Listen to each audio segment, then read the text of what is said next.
work on the search and rescue as often as I can, and I have a very interesting case to share with you. I know I'm not allowed to normally discuss this stuff, but I believe that this missing case might be the work of an alien abduction. I received a call one day from a frantic mother who was calling about her missing daughter. She and her parents were camping in an area just outside of Bend, Oregon. I drove out to meet them at their campsite. The family had been staying there for a few days on this particular morning. The mother and father went down to the river, while their daughter climbed into one of the riverside trees to get a better view of the scenery. Don't worry, it was a very short tree, less than 10 feet. That is the last she saw of her. She disappeared without a trace. The mother frantically tried looking for her, but couldn't find any sign that she had fallen or ever come down from where she was. They searched all around, becoming grief and panic-stricken, and finally calling us. I arrived at their campsite, talked with the family a bit, and got some information. They showed me where they had been camping and asked about what their daughter was wearing at the time of her disappearance.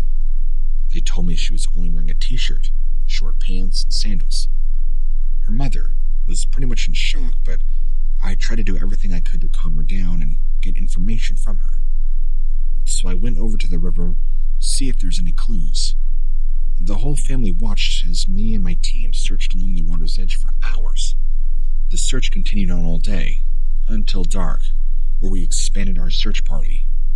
I could not stop thinking about that poor girl, so we continued our search more and more, but again, no trace of her at all. Even the dogs could not pick up on her scent. Over the course of the evening, the night, I should say, the helicopter had found her. She was about 12 miles north of the location in which she had originally gone missing. Completely fine, unharmed and unscathed. The dogs had her scent trail and helped lead her in the area in which we needed to find her, whereas the other search team and helicopter helped do the rest. When the girl was found and she was picked up, she was in the fetal position, rocking back and forth, murmuring to herself. Her eyes were wide, and she had this expression of complete and utter terror on her face. She wore it strongly. We asked if she was okay, but she did not reply. We got her up on the helicopter and took her safely back to her family. Her mother broke down sobbing, so happy to see her daughter. But the daughter didn't even react to seeing her mom again. She was just traumatized, wide-eyed, and her expression never changing. We tried to find out the best we could of what happened, but we never got straight answers. She just kept murmuring and saying weird things like, "It took me, it took me, it came and grabbed me. He told me not to say anything. I wasn't allowed to leave." Just strange things like that. She never gave any concrete conclusive answers for any of us on the investigation. But clearly somehow she had traveled 12 miles within the short time that she had disappeared, and she was found on a small bluff. We have no idea what picked her up, but part of me wants to think it was aliens. It's really the only thing that makes sense to me. And after my off time, really researching into alien abductions, everything kind of just ticks the boxes. But, of course I could be wrong. I wasn't saying that she's been experimented on or probed or anything like that, but she somehow was clearly transported in a very short amount of time, a distance that would have been impossible for her, because between her and the small bluff is miles and miles of very rough terrain, and in her outfit and flip-flops, it would have been impossible to do, not without getting scratched up and dirty and being that worn out. There's just no way. It doesn't make any sense. And you couple that with how she was acting and what she was saying. Someone or something took her, and obviously had the poor girl very, very frightened.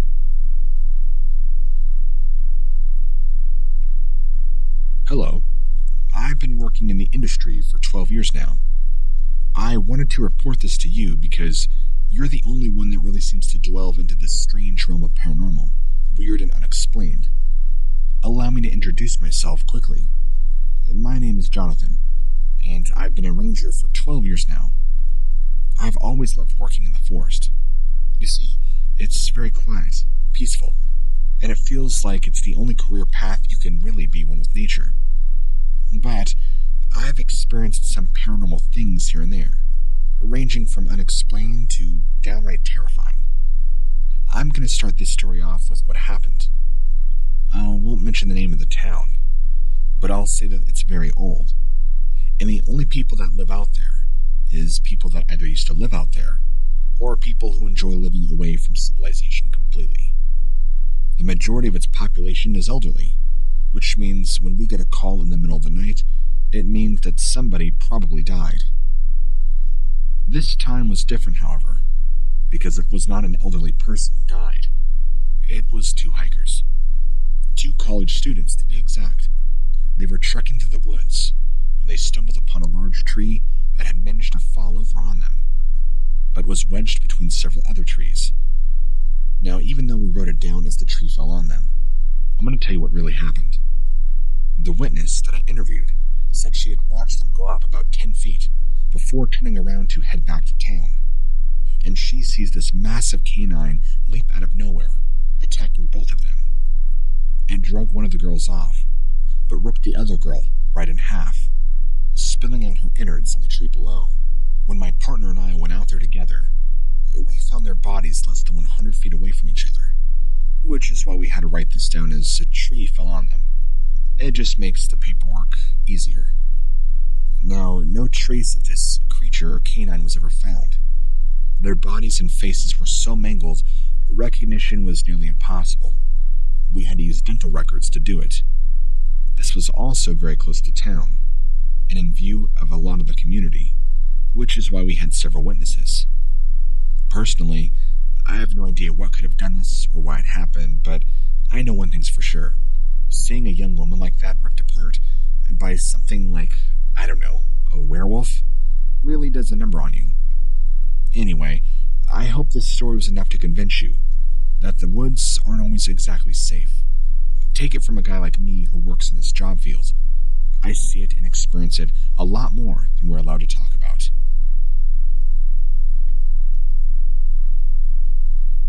This, unfortunately, is a job that's filled with tragedy a lot of the time.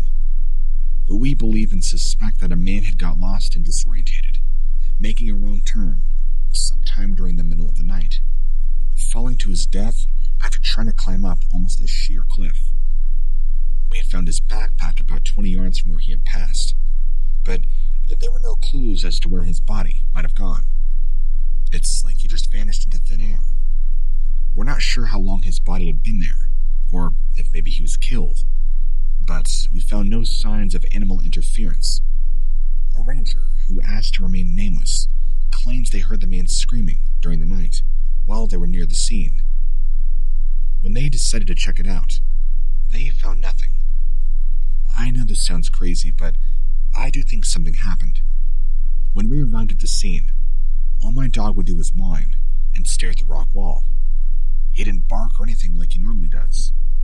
It seemed like he wanted me to follow him, so I did.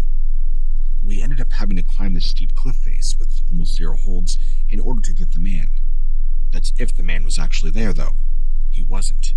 We could only speculate that the man fell to his death, hence the blood in his backpack. But then there's the question. Where's his body? Why is it gone?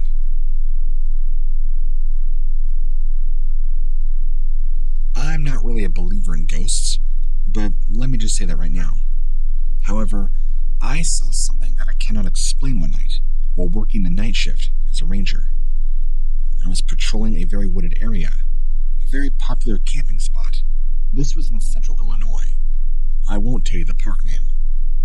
It's always been weird to me because this place is usually packed during the day, but at night, it's different. Not that many campers stay overnight here. So this was right around 1:30 in the morning, and I just started my second round of patrolling, and I see this tall, dark figure standing near an old cabin on one of the trails. For whatever reason, I thought it was a mannequin somebody had left out here for a prank, just because of the way it looked and how still it was.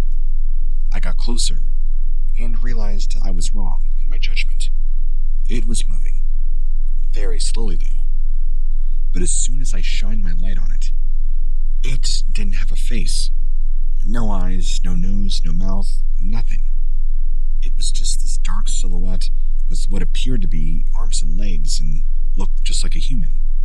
Only in shape, of course. It was completely black. The figure also appeared to have some sort of cloak or cape draped over him or her. So obviously, I'm trying my best not to panic. My mind is racing with possible explanations for this thing. Perhaps some mischievous college students dressed in cloaks, playing a prank. Perhaps I'm hallucinating. Either way, it's creeping me out and I want no part of whatever this thing is. But before I can turn around and walk away, or run for that matter, this thing picks up speed and begins to run towards me. This thing gets about 20 feet from me and leaps up about 30 feet into the air, up into the trees, like some sort of wild animal. And now I am freaking out and panic is setting in. I'm obviously not dealing with a regular person. This is something else entirely. And like some wild, crazy animal, it's jumping around on all fours from tree to tree, following me, keeping parallel with me as I'm running back to my truck. I run as fast as my legs could take me, but found myself near the campground's entrance, where I made a break for my truck, jumping inside and locking the door behind. I just sat there in silence for about 3 to 5 minutes, trying to catch my breath, and thinking to myself, I hope that thing leaves. I was too afraid to even shoot at it, and I had no idea how am I ever going to report this. I mean, number one, who's going to believe me? And number two, my up-aboves are probably going to mock me and ridicule me. I could even lose my job if I reported such a thing. Or maybe they even speculate that I was on drugs. So I kind of just sat there and sank in my seat, not sure how I should go about telling about this. This was easily one of the creepiest and most paranormal things I've ever experienced on the job. I never saw it again after that. Thank God.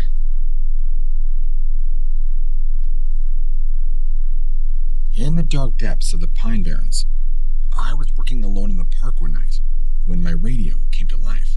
This is right after a fellow ranger told me about seeing a strange orange light above the trees right around 2 a.m. the previous week. His story kind of freaked me out, so naturally, I was a bit nervous myself, patrolling the night woods. Curiosity got the best of me, and I decided to keep my radio on with low volume, so I could hear chatter coming over the airwaves. Now, I had my dog at my side, an older German shepherd named Sasha, trained in search and rescue. She was a very loyal companion, even though she couldn't do much more except keep me company. We patrolled for about an hour when my radio came to life again, with reports of something attacking hikers just outside on Route 563. I had parked the vehicle along the road, hiked into that section of trail, armed with nothing but a pistol, 2 canisters of pepper spray, bear spray, my flashlight, and Sasha by my side, who was now on high alert, and whatever courage I could personally muster up. We walked for nearly 5 minutes in the perimeter of the woods. Sasha kept sniffing at the air, whining. Something was definitely on her mind. Suddenly, she let out a yelp and took off into the brush, and without warning, I had to use all my strength to hold onto her leash as she dragged me through briars and thorns until she stopped dead in her tracks, almost 100 feet away from where we were. I could not see her, but I could hear her growling and whimpering. I managed to get a glimpse of something. It was big and moving really fast. At this point, both of us were terrified. Sasha's fur standing straight up on edge, and my heart pounding so hard against my chest, I thought it would burst at any moment. My radio squawked yet again. We've just received another call about an attack near the South Lake in the Pine Barrens. The volume was down low enough that I could only hear it just clearly.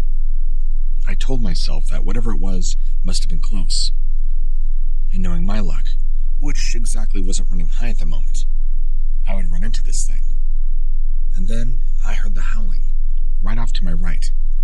Sasha had already begun going crazy, yelping and growling like mad. Well, I did the only thing I felt could save us. I whistled for her. We both took off in a full sprint away from this thing, Sasha leading the way, and being so much faster than I at this point. Every time we stopped moving, it would begin chasing us. And I lost sight of Sasha in the darkness, but kept on running through the briars and bramble, trying to come up to her. I had fallen into some briar, where my ankle swelled up really bad, and I was bleeding.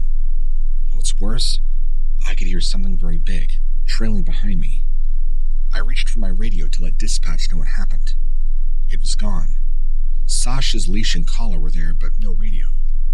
I looked around frantically in the dark of the night, until a howl and growl both came down below, right where I just was. That growl is 100% confirmation that I did indeed see something back there that I could not wrap my mind around. It sounded like a very large wolf, but I wasn't exactly sure. Any doubts about this creature's existence had completely evaporated in my mind, as what I can only imagine as a monster became a nightmarish reality. Luckily for me, I found Sasha and retreated back to my vehicle. It seemed that the attacks had died down and whatever creature this was, which I'm pretty sure was not a normal wolf or bear, had disappeared entirely. Luckily, I never saw it, but this experience is still fresh in my mind, even though it's been years. I have never felt so uneasy at my job before. I'm never going back in that section of woods again.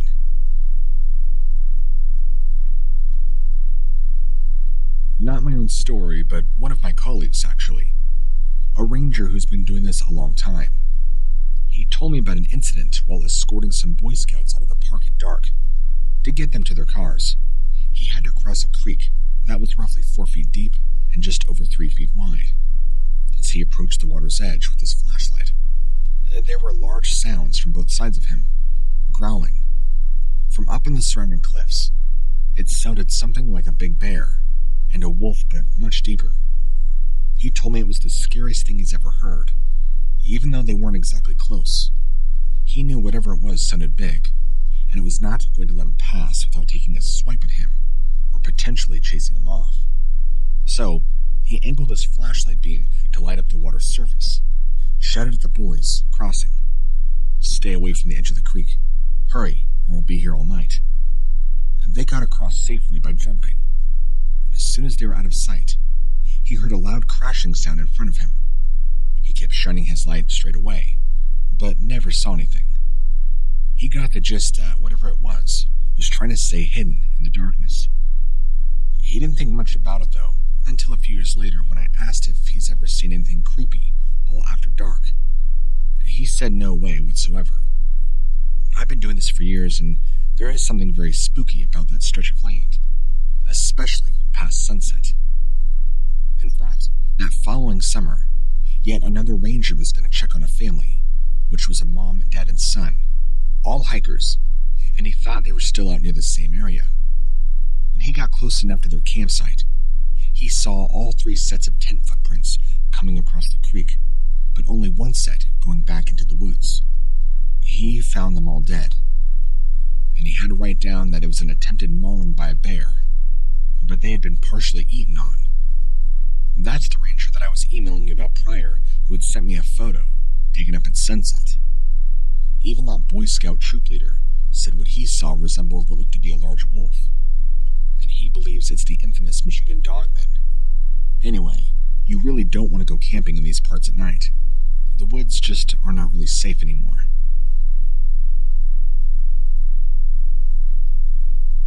I can tell you from memory, it was roughly midnight or 1 in the morning. I was right around the area near Lolo Pass.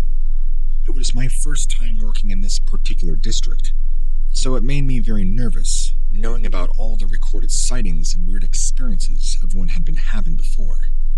It's pretty isolated out here, so even if something strange doesn't happen, you're definitely inclined to hear or feel something.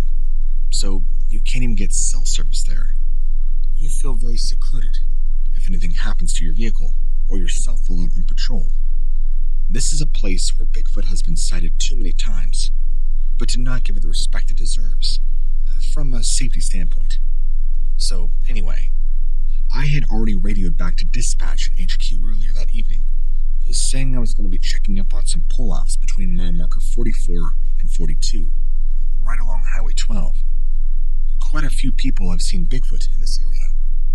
It's pretty much just bushy and a lot of thicket on both sides of the highway. It also definitely gets very, very dark out here at night.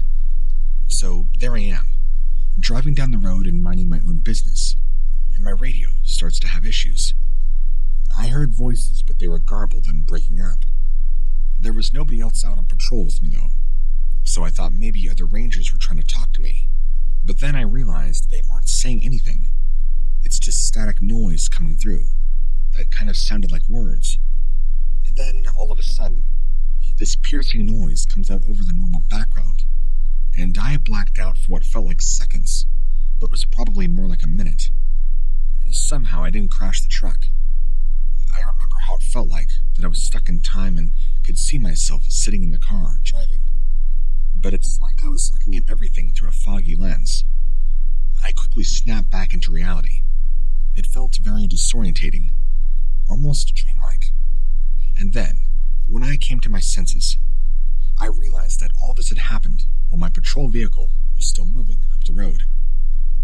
I tried to contact HQ again, but the garbled noise stopped for good after that moment, and my radio went back to normal. So did my headlights. Everything was fine again, and there were no signs of any deer on the roads or anything around here, where you would normally expect them to be. This area is heavily populated in deer, and they're always out at night. So to not see any? Very strange. That made me confused and in turn got paranoid. I just wanted out of here, ASAP, so I tried not to spend too much time investigating. The next day, when I was filling out my reports in dispatch, one of the other rangers who had already worked in that district for a long time told me about this phenomena he calls radio fade. He said it happens all the time when you're out there. It's ghost territory, which is basically anywhere there's been Bigfoot sightings activity before. He says the electricity in the air is just different. Your radio starts acting weird and goes black for periods of time. You also feel like you'll black out too. He's had times where he's gone out there and his blood sugar has randomly spiked. He's fallen unconscious, or feels like his nerves and feet and hands are on fire. Strange stuff, really strange. You're alone and you probably won't notice it, even though it sounds like someone or something is trying to talk to you through the static noise. It's really just interference that mimics voices. If you're with somebody else, though, they might not notice it as much as you, because it feels like time goes by differently when this happens, and you aren't sure how long the blackouts will last for. All the sensations are very bizarre, not to mention something I wouldn't wish on my worst enemy. Well, the day after this was pretty uneventful. Nothing had happened, but I've heard multiple accounts of other rangers too having very strange experiences out there in that same spot, between mile marker 42 and 44. Even other people who do search and rescue, where they have to be in that area and radio in. They also have reported strange radio chatter and blacking out. The only logical explanation that I could possibly come up with for such a phenomenon would be a magnetic field disruption, or to some other natural fight. That's the only thing, because there's nothing else that's going to interfere with the frequency of our brains and bodies, or just the energy around us, other than a magnetic field interruption. I don't know if that's synonymous with Bigfoot activity, but there's definitely something going on. Unfortunately, there's no way to prove something like this one way or the other. It's very odd, though, and makes me think twice before I go out on patrol alone after sundown. I'm not sure what really happens to people who get blacked out by whatever that noise was. I think the best way to describe it is like being caught in a time warp or something. But I could be wrong.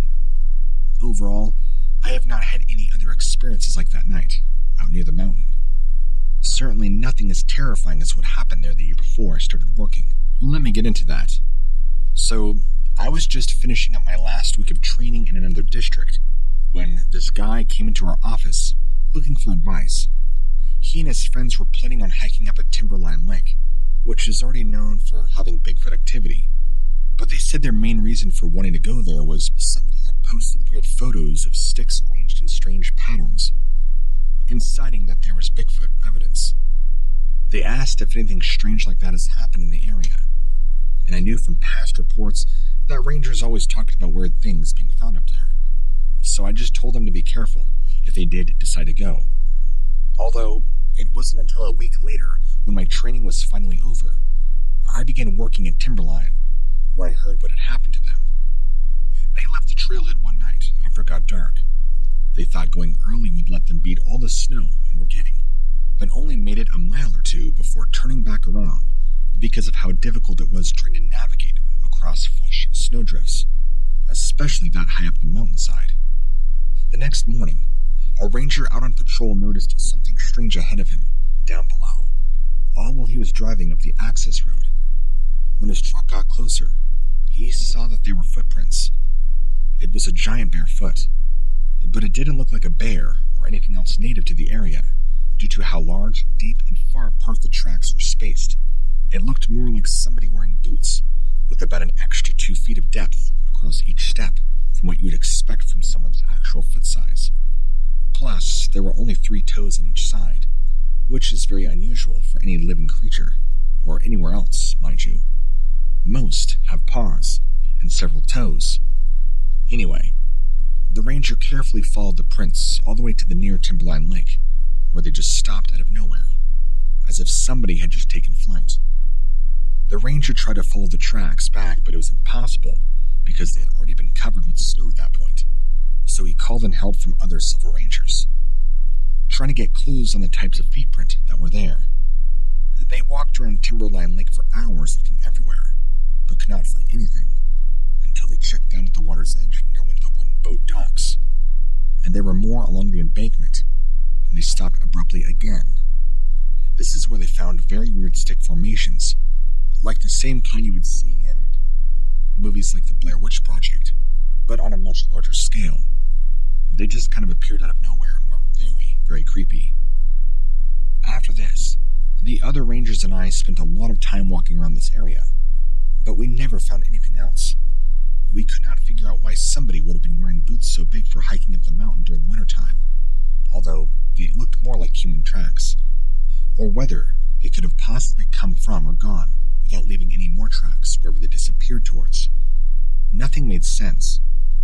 It was also weird because there were no other prints leading up to those ones from anywhere near the trailhead, which meant whoever made those had walked all the way up from somewhere down below on flat ground, where there should have been plenty of other footprints instead.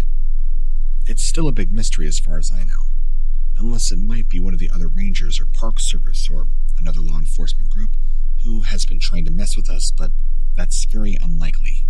The other weird thing is, whoever was walking around leaving those tracks would have to have been considerable weight, considering the indent in the snow. And then, of course, there was a report from a young woman whose son refused to go into a certain part of the state forest. He was so scared by what he saw in there. And she said his story kept changing whenever she asked him what made him afraid in the first place. He claimed he saw something big walking around, staring at him. But it wasn't a person, like a man or a bear, but claimed it was walking on 2 legs. It did not look like any type of animal he had ever seen before. Sometimes he kept saying that whatever it was had very long arms and legs, but virtually no neck. And his parents even took him to see the local doctor, who kind of did an exam on him but found nothing wrong. Look, I'm not really sure what to make of all this either, but as you've seen, things get pretty crazy out here on the job. And I myself am still very unsure of what to believe and what not to believe. Everything seems so surreal, and to be honest, truth is stranger than fiction.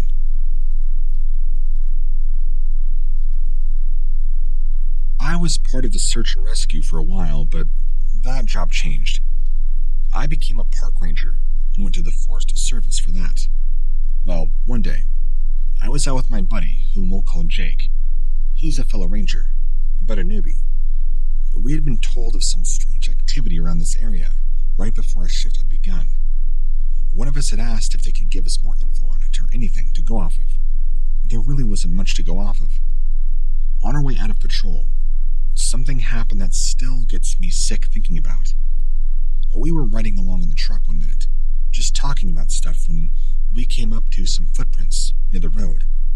These got our attention, and naturally so. The tracks were humongous, crossing into the woods across from where we were driving down this back road. I stopped and got out to see what they were, which, was a dumb idea if you ask me. Jake stayed in the truck, watching where I went. We couldn't talk because of radio silence and the fact that we had to be quiet, listening for anything unusual at all times. The tracks looked like they belonged to some large animal. They reminded me of those found near coyote skinning sites, or something similar. I'm not saying skinwalkers exist, but it just seems strange with all this stuff going on, as well as these prints being so close to the sighting reports we had received earlier that day from dispatch. We made note of them and left them alone. But we followed our usual patrol route, moving further away from the road until we got to an area where some cabins were located. That's when we heard this whooping sound that was echoing off in the trees around us. It sounded like it was coming from all around, not just one direction or area, but omnipresent, everywhere at once. It was coming through the woods and bouncing off of things, making it sound everywhere. We stopped to see what kind of animal could make this type of noise and still have so much echoing going on at the same time. I looked over at Jake, who had his rifle promptly aimed in every direction, looking for whatever could make that noise. Obviously spooked by this thing they knew wasn't normal. I looked back just in time to see red eyes glowing at me from roughly about 100 feet away through the trees. I could tell it was looking directly at us. It made me freak out even more than before. The creature then dropped down on all fours, began moving towards us, fast, like nothing you would ever want to go up against in real life, or death. I knew that thing wasn't any kind of animal either. It didn't move right, for one thing, and its red eyes were glowing like some sort of monster out of a movie, and it seemed like it was attached to some sort of demonic monster, as we could see its shape start to form as it came out of the trees. Jake looked over after seeing the eyes too, let off a shot, hitting it in the shoulder. It was kind of hard to tell in the dark, but it looked like it might have gone down, or if anything, disappearing into the woods without making another sound. It vanished like it was never there. I told Jake to get ready for this thing to come back, as it screamed at us and let out this hellish howl, coming from the same kind of creature. What were we dealing with? We tried to search for it afterwards, looking for any blood trails or tracks, along with anything else we can find to explain this thing.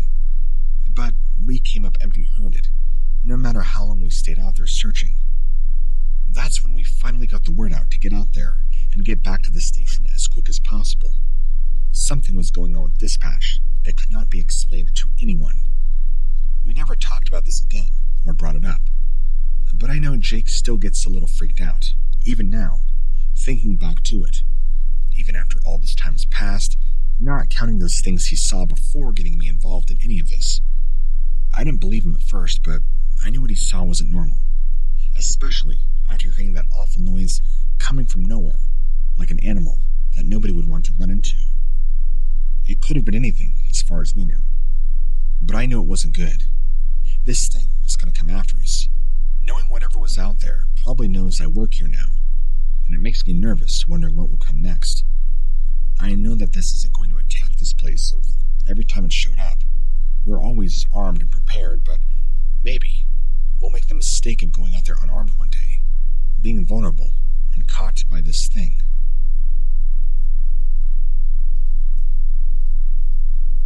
I had received reports of a bunch of noise at the far northeastern section of the park.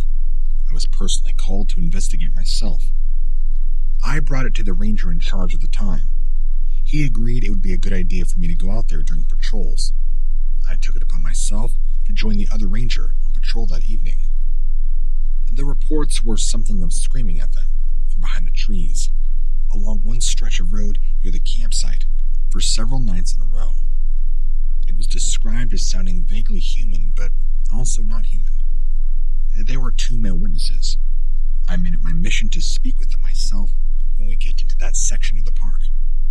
It was getting dark by the time we reached where they had been camping previously. It seemed like it might take us a little while to find any evidence, since it had been about 3 days since those initial reports. The ranger I was with, whom we'll call Frank, we split up. He headed off to the left, and I headed off to the right, where it seemed like there would be less dense vegetation. I continued walking, calling out intermittently, hoping to find somebody, assuming They were behind the screaming. I would call back every few minutes, and Frank replied, saying once he was on his way back, but found nothing so far. I got about another 200 yards in, when all of a sudden, it sounded like something nearby had crashed through some brush, running. Now, normally, this wouldn't have been an issue, except it sounded like a very large biped coming towards us. I immediately started heading back in the direction of the vehicle, not really wanting to see what was coming. It didn't take a genius to realize that what it sounded like was coming from me. Once I heard this, I did my best to outrun what could turn out to be a bear or maybe a mountain lion, or maybe worst of all, what others had considered a Sasquatch previously, before departing from camp that night. Frank had joined me just as we reached our vehicle, parked roughly 80 yards away from where he'd been searching when he responded earlier. By this point, there were loud noises everywhere around us, making it impossible now to hear each other without speaking very loudly. The forest was alive with these screams. I quickly suggested we get back into the vehicle. We immediately started driving back towards base ops, which was about 15 minutes away from where we were currently stationed on patrol. My heart was racing the entire time. The forest and the night were alive with these creatures, or something going on. I was told to write up a detailed report of what had happened to us out there, and even give detailed sketches of the creature that I saw that night, even though I barely did. Frank, however, was questioned. He had very well seen the creatures I did not see. Between the fear and the shaking, it took quite a bit of time for him to convince himself that he was not hallucinating. He did indeed see something dangerous. This was all eventually resolved when we decided and were told not to talk about it. I think we as Rangers accepted that there might be some theories about the mythical Bigfoot, and that they are indeed a reality. Of course, this only led to more questions and speculation than actually having fruitful, full answers. Let's just say we finished our patrols without incident after that, and shared stories of other strange things happening. I'm pretty sure that made believers out of us. At least it did for me.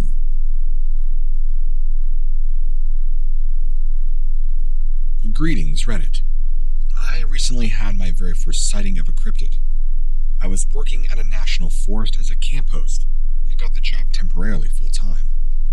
I was to replace a maintenance worker for a couple of weeks while he went away on vacation. In the meantime, I got up bright and early, go out on a run, come back to the cabin I currently live in at the campground, and got dressed for work. A couple of days before the incident at hand, I ran into a young woman as she was leaving her campsite. She said that she had just arrived and woke up to a strange noise in the middle of the night. I find myself driving down a lower road, used for maintenance workers, and I approached a clearing with a dirt berm on one side. It is there that I hit something with my truck, and it nearly threw me out of my seat. Once I regained composure, both mentally and physically, I hopped out of the truck to see what it was. What appeared before me was not man-made, at least not by human hands. Jumping back into my truck, I did a quick 3-point turn and went back to camp. It was there that I grabbed my rifle from the cabin door, strapped it into the gun rack in the truck, and drove onto the dirt berm. As I got out of the truck, at about 100 yards from where I hit it, whatever it was now standing up on two legs with its arms held straight up in the air, like it was reaching. My first thought was that this was a werewolf or some sort of Bigfoot. I did what anybody would do in this situation. I raised my rifle and fired one round directly at the thing's head. The bullet hit true, right between the thing's eyes, killing it instantly. Standing there for a few seconds, looking around, thinking just how lucky I was that nobody else had come across this thing, only to get back in my truck and go about my day. That night after work, when I got back to camp, I took a shower before dinner. The next day when I got to work, my coworker came to ask me if anybody else saw what I hit the other day. Of course, I asked why he wanted to know. He told me an officer from the sheriff's department stopped by and was asking if anybody had gone out to that clearing and hit anything with their vehicle. When I told him about my incident, he told me he would talk to the officer for me. I have a bad feeling about this.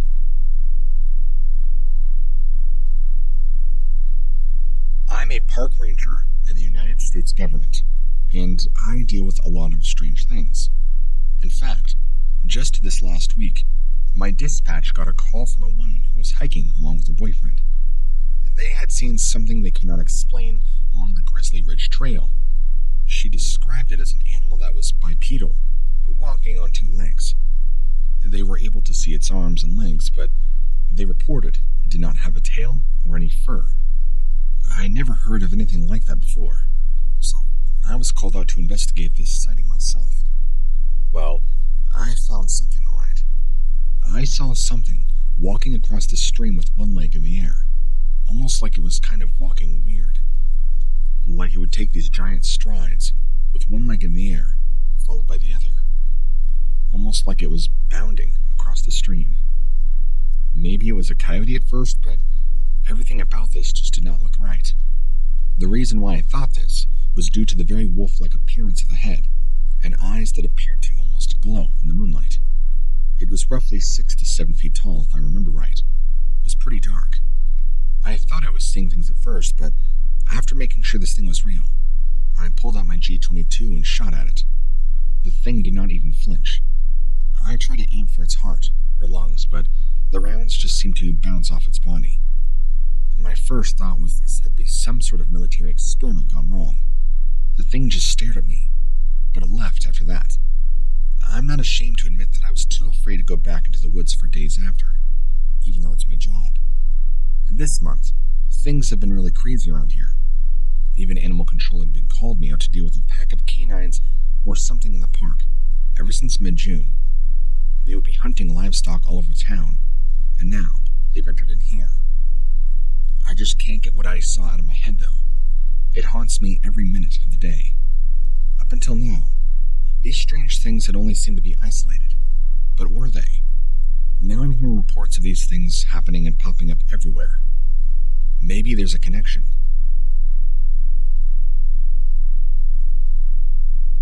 I've been a ranger for a while now. I've seen a lot of crazy things, and most of it's classified, and I can't talk about it. I'll tell you about one, though. I was driving my patrol car down the highway, and I received a call over the radio that really freaked me out. And they had reported that somebody had said their friends were being attacked by something at one of the campsites. I drove over as fast as possible to see what was happening. When I arrived, I saw several cars parked around the campsite where everybody seemed very nervous about everything. The people who were supposed to be camping here weren't anywhere to be found, but they had left behind all their belongings, so it did not seem like they packed up and went home or anything like that. A couple of them were huddled together. They informed me that something very large had attacked them while they were sleeping, and it must have taken one of their friends away. I kept my gun close on me, looking around for anything suspicious. I noticed some very large footprints on the ground, along with some bloodstains leading into the woods. The footprints belonged to what many people call Bigfoot, even though it's not like any Bigfoot I've ever seen. It was one of the really big ones. This couldn't have possibly been a bear. I didn't see any of the claw marks or teeth marks anywhere. But more importantly, just the massive size of the footprints alone were what were startling. I got the call on radio for backup, but nobody was answering me. I thought maybe they were busy with something else that must have been preventing them from helping me. Then I hear a scream off in the distance. It sounded like there were people yelling for help over at another campsite. At this point, I could not wait any longer. I sent somebody back to their car to get a rifle, while I continued on down the path leading into the forest with blood. When I made it to where the screaming was coming from, what I saw will never leave my memory. Whatever I was looking at had to have come from hell. It had 3 eyes and looked almost like a human, but covered in nasty hair. I can't really describe it to you, but I have never seen anything like this before in my life. There was a family who were having a camping trip with their kids, and now they were all gone. The creature had taken all of them. I decided to shoot at it quickly, but I know my bullets would not even slow it down. Whatever this thing was, it could not be killed by normal means. I don't usually talk about my job around other people, but how could I not tell people about what I saw? At least those willing to listen. It was easily one of the most terrifying things I've ever experienced in my entire life. After that day, there were not many reports of unexplainable events happening around these campsites. It's almost as if they kept it as nothing happened at all. I was told to stop patrolling this area after I saw what it did. Not because I'm afraid of this creature, but it's just because of what happened. I'm told that I need to keep very quiet about these things.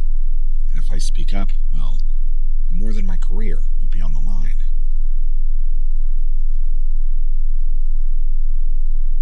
I always try to be on high alert. But this is not only because I'm often in the woods, but that I'm also often by myself. And people are known to do some pretty dumb things out here. I want to be out here to keep them safe. For the most part, this is routine. People, though, for the most, are generally well behaved when they aren't camping. But sometimes things can get weird. On this occasion, it started off as normal enough. I was by myself, patrolling the campsite during the night, not really expecting anything to happen. I was looking up at the sky, and I saw something that caught my attention. But whatever it was moving along the tree line. I didn't think much of it at first. I assumed it was maybe some sort of animal or bird. But as I watched, it became clear that it wasn't an animal at all. This was some sort of hideous creature. Probably not an animal I've ever seen before. It was tall and gaunt, long arms and a very thin frame. I could make out some sort of hair, but it was too dark to determine this thing's color. It had a long snout, like that of a wolf or a dog, eyes that glowed dimly green. Its legs were incredibly long, and so the stride was almost comical as it walked away. I was terrified beyond belief by its sight, but I didn't want to show myself until it came closer. Even though this thing seemed to be headed towards the campsite, I couldn't leave everybody at my sight vulnerable. I waited until about 10 feet from the camp before I stood up from my hiding place, firing a shot into the air. It stopped dead in its tracks, as if it were confused as to what I was doing. I think it also realized how there was humans at this campsite now, and we were all very vulnerable. It paused for a moment, before it turned and ran back the way it came, towards the tree line. I fired another shot, but this one missed. I was too panicked to aim properly, and it got away with whatever mischief it had in mind. I woke up the rest of the campers, told them what had happened. I only saw it for a few seconds, but it's burned into my memory like a brand. That thing, whatever I shot at, was pure evil. I never went out patrolling alone at night, ever again after this.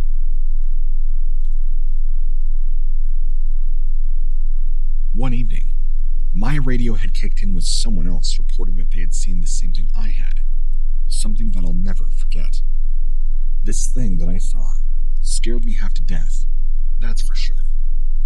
I was working on the evening shift, patrolling the watershed, and keeping an eye out for people who may or may not be illegally fishing.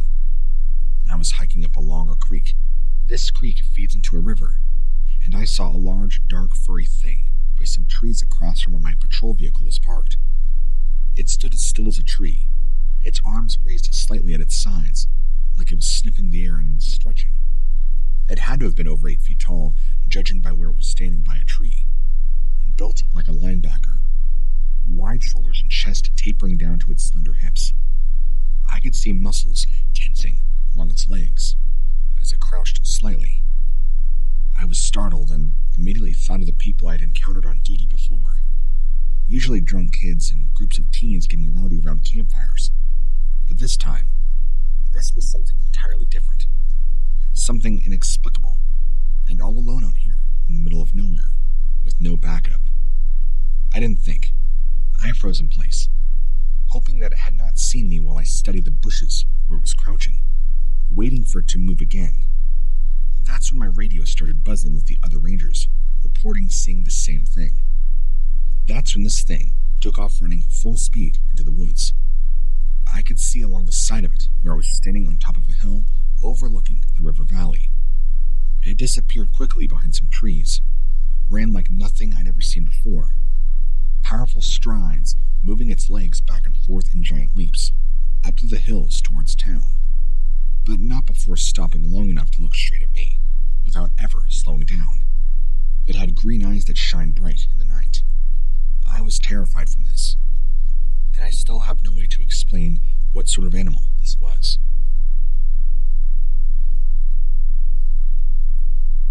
As a search and rescue officer, it is our duty to search and conduct every day.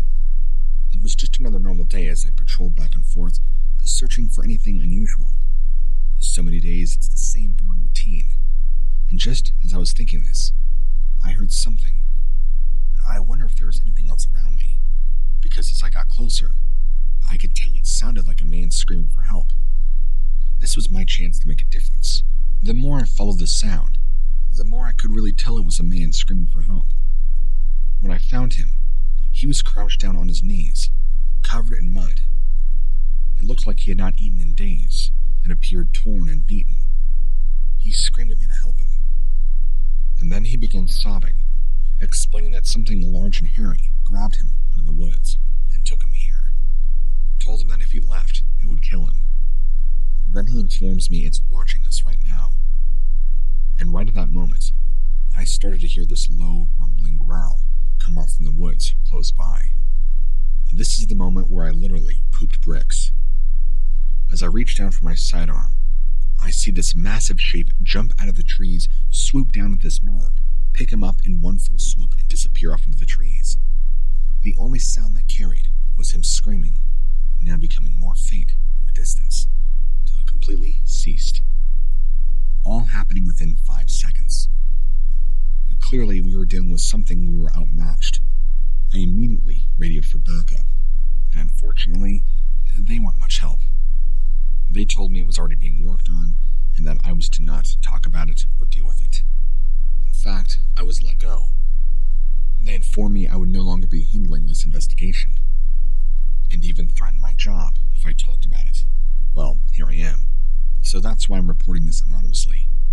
I'm sorry this is so long, but there are things out there that are going on that people are not talking about. Things like this, where people are disappearing. That poor man, I don't even know if he's still alive, or whatever became of it. And I can't say for sure what that thing was that grabbed him. Was it a Bigfoot? I don't know. It moved far too quickly for me to ever know for sure.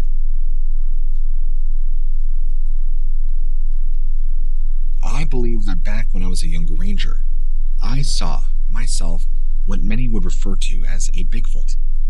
I was currently working as a seasonal ranger for the Forest Service. I was assigned to patrol the Tombaji River, which is in the Pickens County.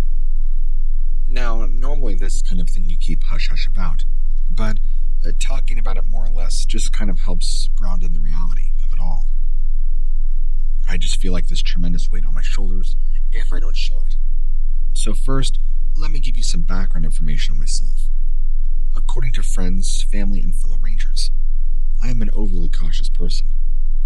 Other rangers could be caught speeding while patrolling their routes, or even not wearing all their proper equipment, even though they would get away with taking shortcuts. I'm not that kind of person, though. Every time I go to work, I bring everything I need, and make sure I have double. But even being overly cautious was one thing. This still did not prepare me for what I saw that day. That morning, I woke up to do the usual routine, making my coffee, eating breakfast before heading out on a long ride. It was nice weather. Being in camping clothing was not a big deal.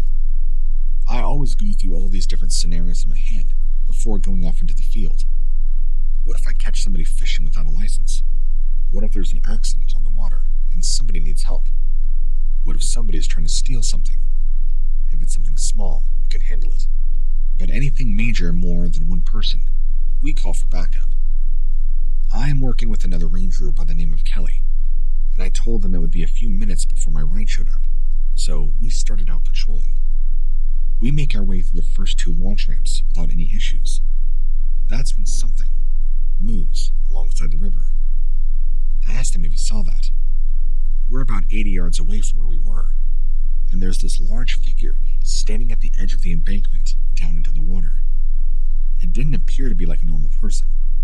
Its head and body looked 3 times the size, and it had this rustic reddish-brown fur. The closer we got, though, the more we could realize it was not a person. It quickly turned to face us as it heard us approaching. That's when we could see that it had horns on its head, glowing eyes. This thing looked like some sort of hairy demon. It did not make a sound, though, and took off like a flash across the bank, off into the timber. I about nearly pooped my pants, and Kelly starts asking frantically behind me, "What? What is it? What did you see?" And I just remember telling him, "I'm not sure, we need to find out." Just as we're getting ready to check things out, Rangers with the Florida Department of Law Enforcement show up, asking us what we saw. There was something in those woods with us that day, but it wasn't until the next day, when I finally got a chance to go back and check things out, I realized how close I actually came to death. I spoke to some of the Rangers once I got off work. They told me what had happened. All the other Rangers were called away from their posts and had been working tirelessly for hours, trying to find whatever this thing or creature was that had attacked several people. Several? How many people did this thing attack? All my friends could tell you is that I was super quiet for the rest of the week, and had some pretty weird things going on, like never wanting to be in the woods, and always having my gun at the ready, seemingly over-paranoid. I know that whatever that was, it was real, and I can never forget what I saw that day on the riverbank.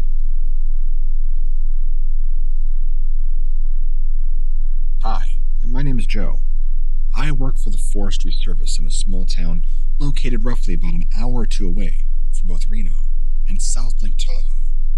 For the past few months, there have been reports of people seeing very large tracks around here, but up until recently, nobody thought much of it. We all assumed it to be bear tracks, since we do have a lot of black bears living around these parts.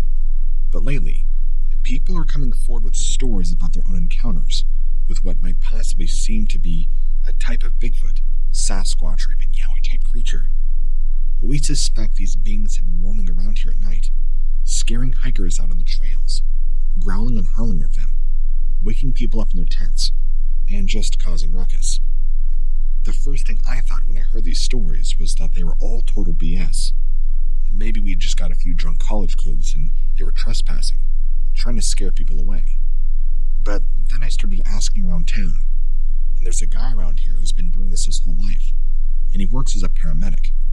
He informed me about seeing something large sprinting along the forest at what he estimated to be near 80 miles an hour, incredibly fast if you consider just how thick and how dense some of the timber is around here. His description of it looked similar to what these people are saying, and he seemed completely serious and not intending to prank or lie to anybody. He also said that it left a trail behind it, kind of like its eyes glowed so white that it left behind this light trail. We're talking about something almost otherworldly here. And this is one of the stories where you feel as if the person telling it thinks their audience is going to dismiss them as either a liar or insist they were either drunk, sleep deprived, or high on something due to sleep deprivation, which makes me wonder why somebody would make such an outlandish story up. Especially one like this, where they're seeing something like this running through the forest. Maybe there are people out here who are really seeing something potentially dangerous. I don't know what to think at this point, so I'll leave it up to you guys to do all the research. Hopefully we can figure out what's going on here ASAP, because these accounts about encounters keep getting more and more frequent, and there seems to be no signs of stopping. We've got a lot of work ahead of us. I'm not sure if anybody else in my community has seen or heard anything like this before, but just in case, keep your eyes open.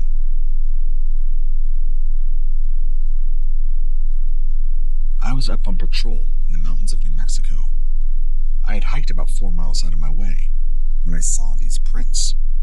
They were three-toed prints that looked very clear. At first, I maybe assumed they were bear tracks, but I got a closer look. They were too large to be an adult black bear. Right away, I thought, this might be something else. I was tracking these prints when all of a sudden, they stopped in what looked like an old dried-up creek bed. It had nothing around but sagebrush growing all over. It was really weird to see no other prints on the trail for a while, and then all of a sudden, these tracks just started up again.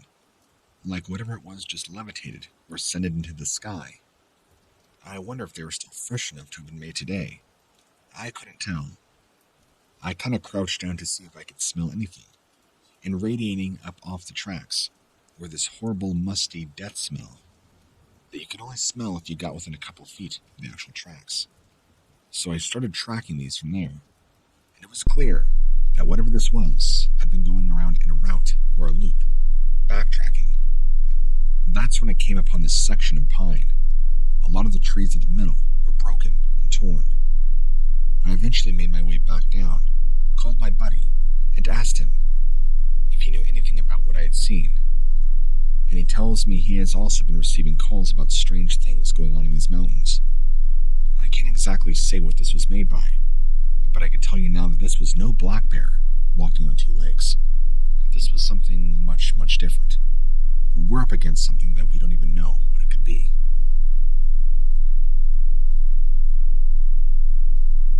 This was actually back before I was a ranger. See, I had moved out of the area, which is where most of these encounters had happened, and about 2 months after, me and my family decided to go camping up in the same forest. The same area, by the way, the national park, that I would later encounter many strange things on my job. This was a place where I used to play all the time when I was young.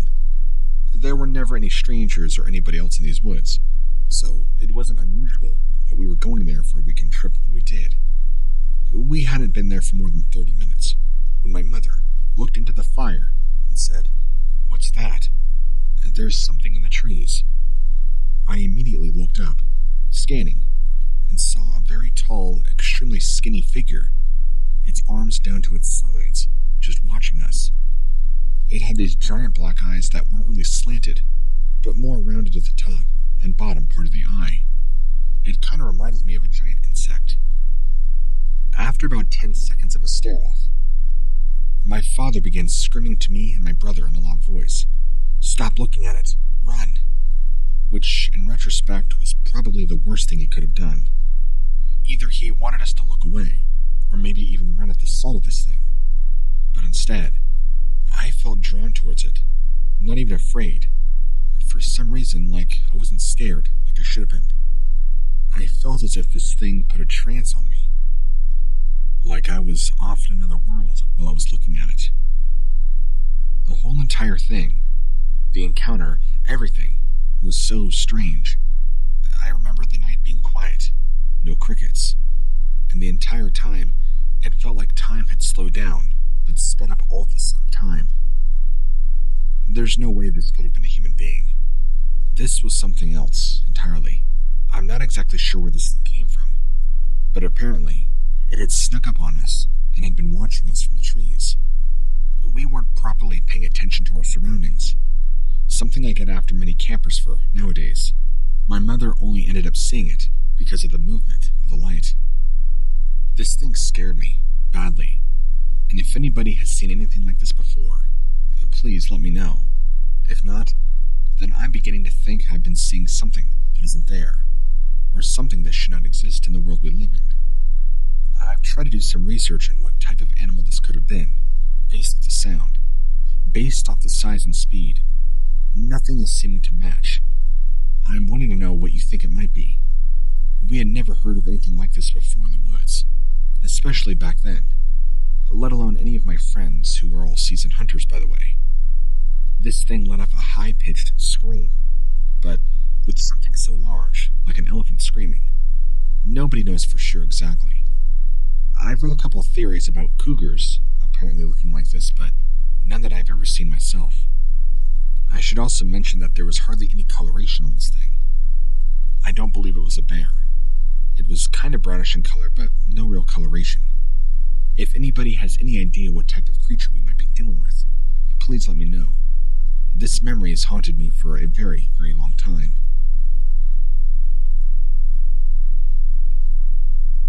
So, I have quite a bit of stories to share with you. First, let me introduce myself. You can call me Bill. I used to work in the Ranger Services in North Carolina, back in the early to mid-2000s. This was one of the very first search and rescue cases I'd ever been on. We were looking for a missing hiker.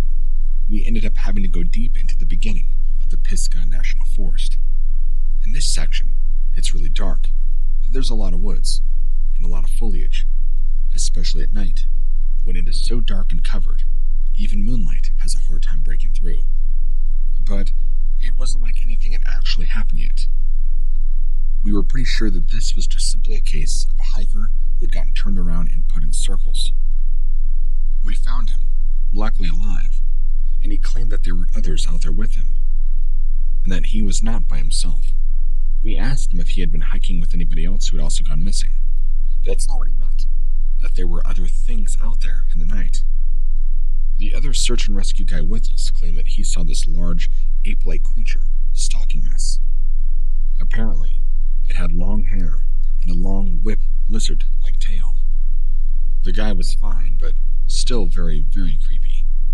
Another story I have to share with you is from a good friend. His grandmother's from England, and one of my earliest memories of her is telling me about seeing Bigfoot. She was in the Scottish Highlands with her family, back around the 1920s. They were on their way to a local small town when she sees this creature. She said it was tall and covered in dark hair. Also, walked up like a wild, hairy man. She thought it was some farmer playing a trick, but soon realized, by the speed and power in which it moved, this was a real-life thing.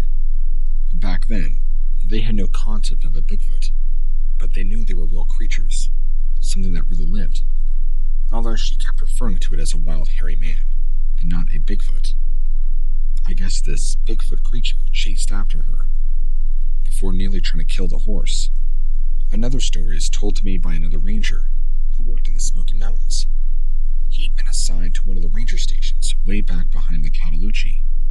He said it was a very slow night. He'd been in the station for about an hour, and he hears this deep, weird kind of coughing noise right outside, like something really big was trying to clear its throat of phlegm. He peeks out the window and sees what looked like a large Bigfoot was standing up on its hind legs, looking right at him. My buddy didn't stick around long enough to see if it would come inside. That's one of the times where you wish you had your gun with you and ready to go. Alright, the final story I'll share is by far the most disturbing. I still get chills thinking about it. This happened to me while we were doing a search for some lost hikers. This was in West Virginia's North region. We had a helicopter support on this one. We were having trouble finding any sign of them at all. They'd been out there less than 24 hours. Things weren't looking that great. We had a few trackers with us, and they were always able to pick up on little bits of information that the rest of us had missed. One of us was going over the helicopter's footage when he said he saw something in the trees. We made our way over there to where he was pointing, and sure enough, this large snouted creature began picking its way through the underbrush. He said it looked at the chopper once before disappearing back into the woods and trying to stay out of the light. This thing started screaming this strange guttural language at us, and then kind of just vanished. That's easily the one SAR case I'll probably never forget.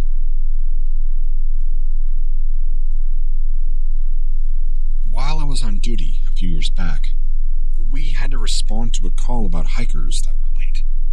It was pretty routine. Just two young kids who had gotten lost where they were going. They were actually from out of state, so they weren't used to this terrain. We found them again before nightfall. They were pretty freaked out. They said they'd been hearing this weird noise coming out of the woods around them. They'd been scared into this spot, actually.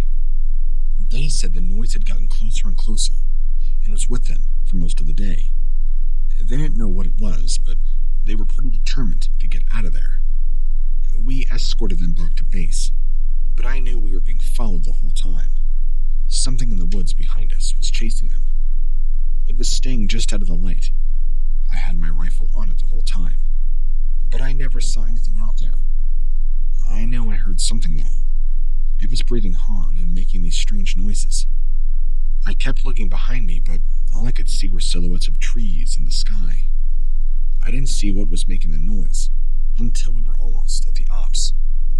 When I found it, it was big and built low to the ground. Then it got down and began running on all fours, and it had a very featureless face, unlike anything I'd seen before. I don't know what it was, but I'm not sure I want to know.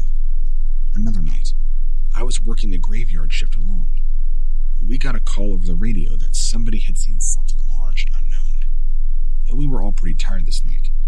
Most of us had been on duty for 20 hours already. The area this thing went into was a mix of densely forested and open fields.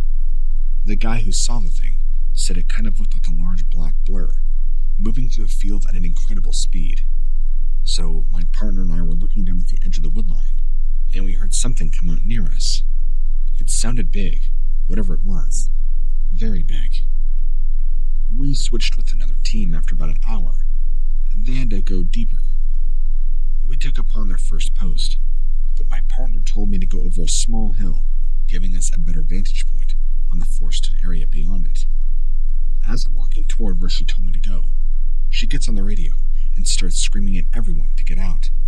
She's yelling about how this big black thing is coming right at us, but I don't hear it. I finally see her come over the hill towards me, and she tells me this thing was chasing after us. She said it looked like a hairy large dog, large yellow eyes, but that it had legs just like a man, not hocks like a dog.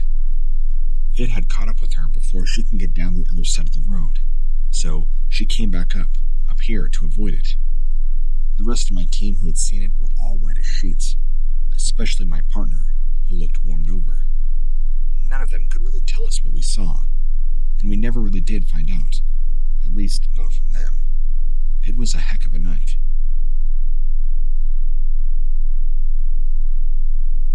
I was told by my supervisor that the park ranger in the next district over had requested assistance. He had some sort of reports of something attacking people deep in the woods at nighttime.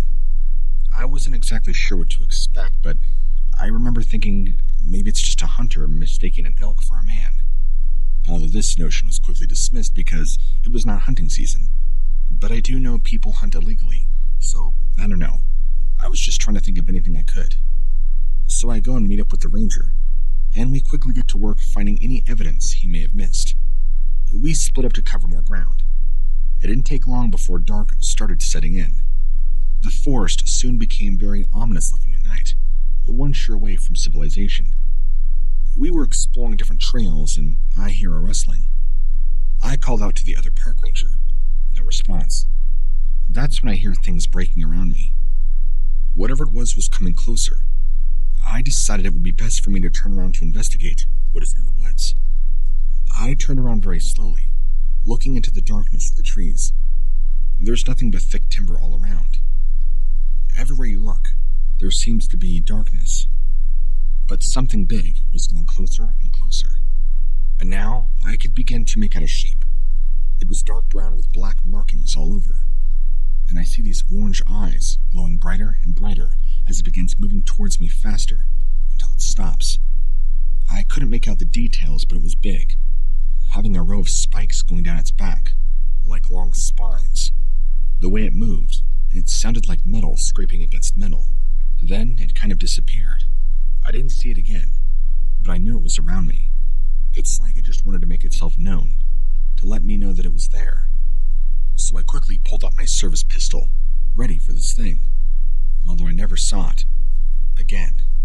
But I could still hear it, probably about 10 feet off in the woodline, waiting, lingering, hiding in the shadows. The other ranger finally met back up with me, telling me he had a bad feeling. I explained to him that some large animal was trying to stalk us, and I believed it to be an unknown predator. He told me he'd believe me, and he'd felt this strange sensation of being watched and stalked. He was concerned that it was a very large mountain lion, but I knew based off what little I saw, it was actually something else entirely.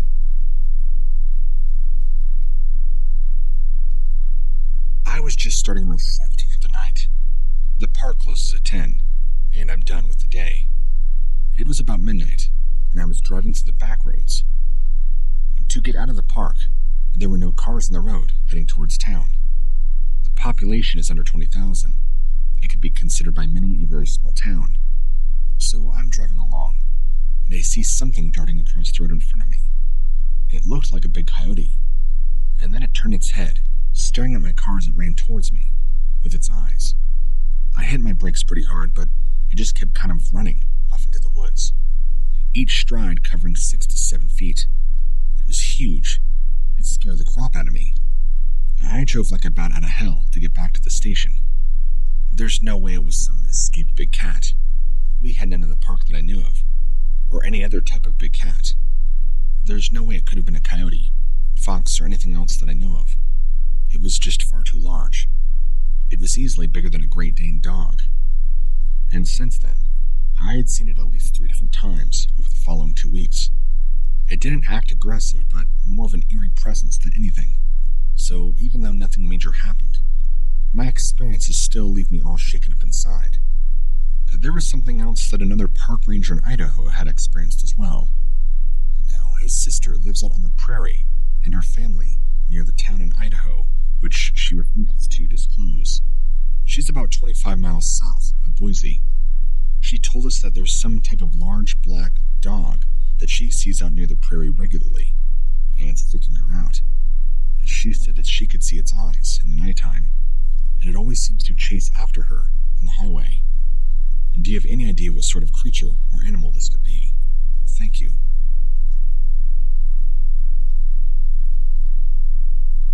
This is my experience dealing with a dogman while working as a Forest Service employee. This is something we're not really supposed to be mentioning, but I'm sure you hear that a lot. But I'm going to go ahead and remain nameless for the sake of this email. I hope you don't mind. Where to start, really? Well, when I first joined, I had not really knew of or dealt with a dogman, ever. I had heard it in passing through other rangers, but easily dismissed it as a legend of the Midwest, like Bigfoot is to the Pacific Northwest. This is, until one evening, a couple of years in, I would have my own terrifying standoff with one of these things. And let me tell you, they are far more terrifying than you could ever imagine. I don't recommend going out looking for them. They mean trouble. Fortunately for me, I'm already dealing with a career choice that puts me smack dab in the center of the woodlands, where these things are supposed to be living. Yay me. So my first encounter with these things were not out in the deep woods, like most people would expect, but rather on a popular trail that leads along the coast of one of our larger lakes. I was alone, something which I no longer do. I always travel with a partner. The sun had just dropped below the tree line. There would only be about a half hour left until darkness had set in completely. I wanted to ensure that all hikers and bikers were accounted for and home safe before then. I'd probably get my second wind when the sun went down and could keep going for another hour or two. But you know how these things go. While cruising through this particular stretch of trail, I saw movement up ahead and under a canopy of overgrown ferns. Now, I wasn't really expecting to see anybody for at least another hour, and hadn't seen a soul, so this was an eyebrow raiser. I stopped and creeped up on it slowly, carefully, my hand resting on my rifle. As soon as I get close enough, I realized what the movement had been. A mountain lion. But then I looked closer, and this thing was too big to be a mountain lion. But whatever it was digging into a fresh deer carcass, ripping through the meat. I could hear the flesh tearing, and so I shined my light on it and ordered it to leave, when I realized this was no means a mountain lion. This was some sort of really large, freakish-looking dog. Things escalated quite quickly. As this creature let out a guttural growl, it sounded like nothing what you'd expect from a big old kitty. My heart skipped a beat, and I slowly made my way backwards and trying to radio for help on my walkie-talkie. But of course, there was only static. It was dead silent out there, except for that low growl coming from somewhere behind me. It was beginning to get dark out, and I can't really say for certain, but as I made my way faster back towards the main trail, I could have sworn that Big Kitty's eyes glowed a deep red in my flashlight. Even though it wasn't a kitty, it was some crazy dog or something. But I'm just going to refer to it as a giant kitty for the sake of my sanity. My palms were sweaty, my knees all wobbly when I finally made it back to the main recreation area, where the rest of the campers had gathered for an outdoor movie. I must have looked like a ghost because everybody was staring at me with real concerned looks on their faces. Nobody wanted to believe me what I'd seen. But there was that deer carcass, which was almost certainly the mountain lion's kill. right where I'd found it earlier, confirmed by two other rangers who went out there to take care of it after they got my distress call. They said they found large canine tracks all around there. I could hardly sleep that night, thinking just about how close I came to being dinner for one of those things. I've had a few other close calls too and weird stuff, but I'll save that all for another time. Right now, I just want to sleep and forget about that thing out in the deep woods.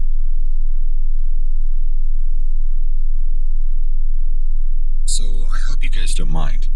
This is going to be a relatively long post, so just bear with me. I'm not sure exactly if this is just maybe a strange coincidence, or if maybe it's something more than that. Maybe, just maybe, I'm dealing with something of the paranormal. I'll let you decide. Let me first give you just a little bit of background about me. I go by the name of Dennis. Obviously not my real name, but for the sake of this story, that's what you can call me. I'm from a pretty small town, surrounded by lots of woods, and the national park that I work at, well, I guess I'll just keep that under wraps for now. This occurred at roughly about 3 in the morning. I was on my ATV, and I began to hear strange animal sounds. Now, that's really strange for me because I'm pretty well versed in the animals that I know. I've heard it all. Mountain lions, bear, wild dogs, you name it. But the sound that I was hearing did not match up with anything that I'm used to hearing. So that was a number 1 red flag. And then the second red flag is I began to hear heavy, rapid breathing, like if something was drowning, the kind of sound. But it was much deeper, much more guttural, like it had this raspy quality to it, as if whatever voice it was not only large, but had smoked about 3 packs of cigarettes a day for the last 10 years. So as I'm sitting there listening to this, I think I should pull up my phone and start to record the noise. Well, I do this, and the breathing noise stops. Just everything abruptly stops. Not only the breathing noises, but even all the crickets around me just cease, and everything's quiet. Now I'm beginning to get a little unnerved, and I start to feel like I'm no longer safe, like something is watching me, but I'm not exactly sure what. So I kind of thoroughly check my surroundings, make sure I have all my equipment with me, because God only knows what this could have been. And that's when I start to speculate that I'm probably not dealing with a regular everyday animal. This might be something else. I hate to go into the whole it's paranormal, but I don't know. I've never dealt with these sorts of emotions and feelings from any sort of regular animal, at least none that I've ever encountered. I began feeling very uncomfortable. I figured it would just be best to get in my ATV and go ahead and get going. I'm still really clueless as to what animal this could have been.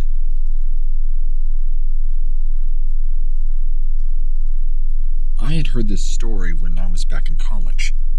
I don't remember where it came from, but it's always stuck with me due to the horrific descriptions of what this park ranger saw.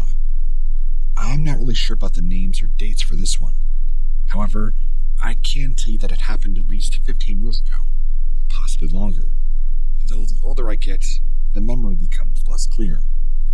A man, forgive me if his name escapes me, who had been a ranger for several years at this point, had talked about reporting seeing something absolutely bone-chilling while driving along late at night. It was dark outside, obviously, and there were no lights to illuminate the area in which he saw something he could not explain. He also mentioned about not seeing proper moonlight, thus giving him little chance to see what it was he had witnessed. He, however, saw enough to be able to tell the others about what was out there in the darkness. It wasn't until recently that this man told anyone of his sighting. He did not want people to say he was crazy or even lying.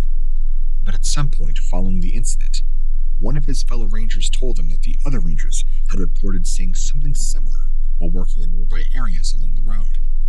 None of them knew what they were looking at, but they all agreed it could not have been an animal known to inhabit these regions: bear, deer, etc. The descriptions given by each ranger even matched the description given by the first ranger, the only difference being which area they had seen the thing. What they claimed to have seen was a tall, dark figure that stood up on 2 legs, having no discernible neck.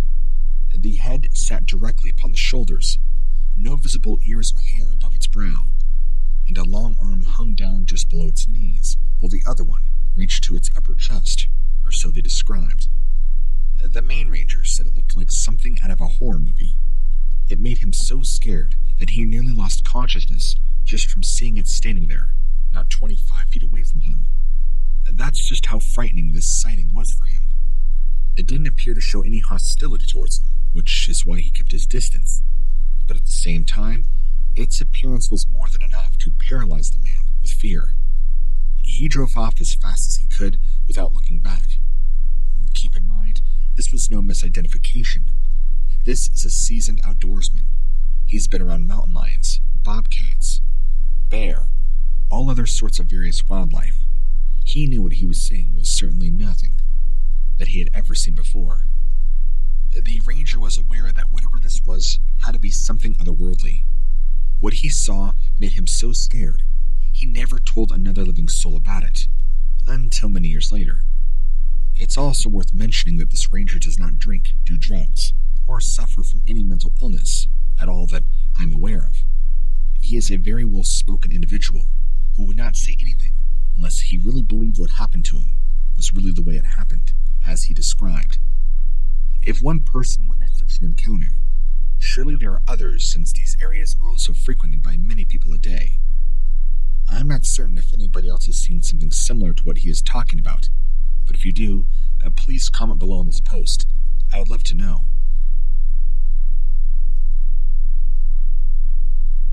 I'm going to share a story with you from a few years ago, back when I was still a ranger.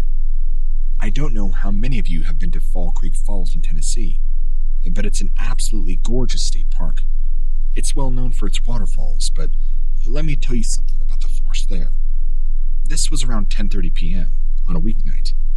I was working my shift, and I had to go out of service for about an hour to go and get some paperwork done. So one of the other rangers agreed to cover for me. It's dark by 9 p.m. in the summer at that latitude. It was pitch black when I began to drive out of the park. As I was driving out, I noticed several deer running alongside my truck. At first, it didn't really concern me. Fall Creek Falls is known to be home to the largest population of white-tailed deer in any state, east of Mississippi.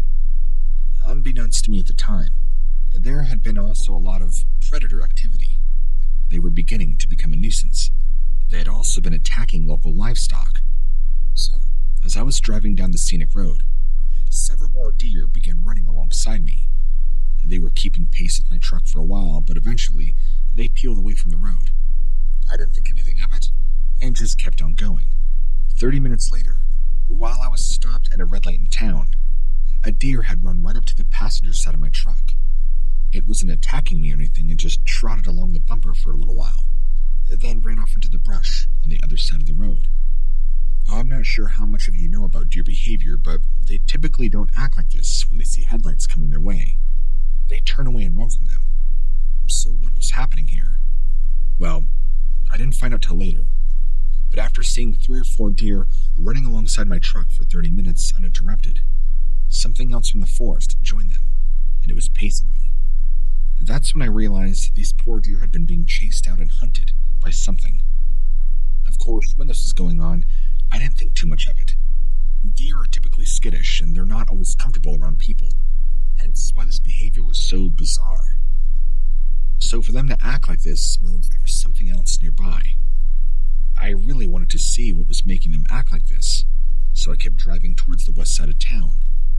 The whole way, every streetlight I passed, I would try and look over my shoulder at the car behind me every few seconds to make sure it wasn't getting too close. So every time a deer ran alongside me or crossed in front of my truck, I'd start scanning the woods along the road for whatever was lurking in the darkness. I eventually got home without further incident and went inside to get some rest. The next day, I went back out. It turned out that one of the other rangers had found a dead deer on the side of the road near where I actually saw them running, right along with my truck. Judging by how much damage was done to the carcass, it looked like it had been killed by something really big, with very sharp claws and teeth.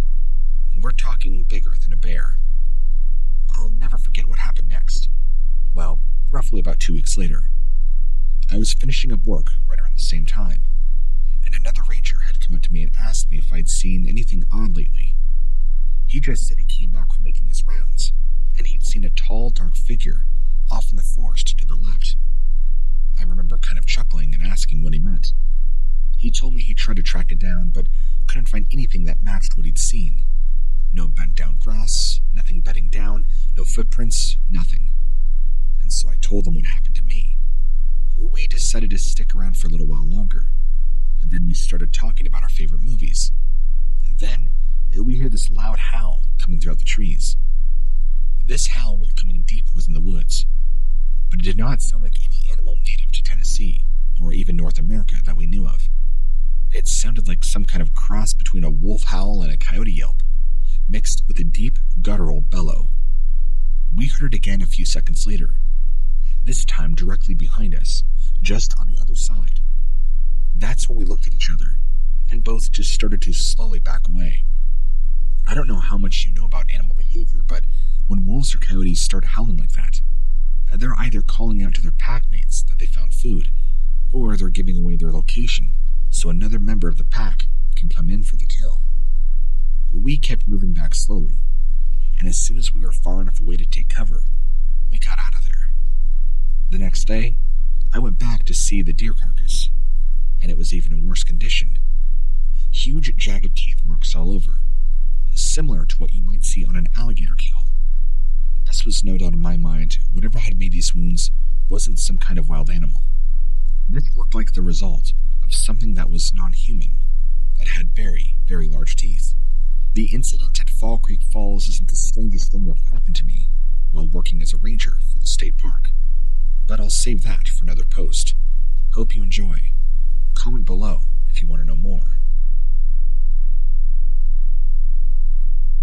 In this new series, What Lurks Beneath, will be giving you 2 hours of horrific cryptid and paranormal accounts from each of the 50 states. Tonight's episode will be starting with Washington State, my home state. Enjoy.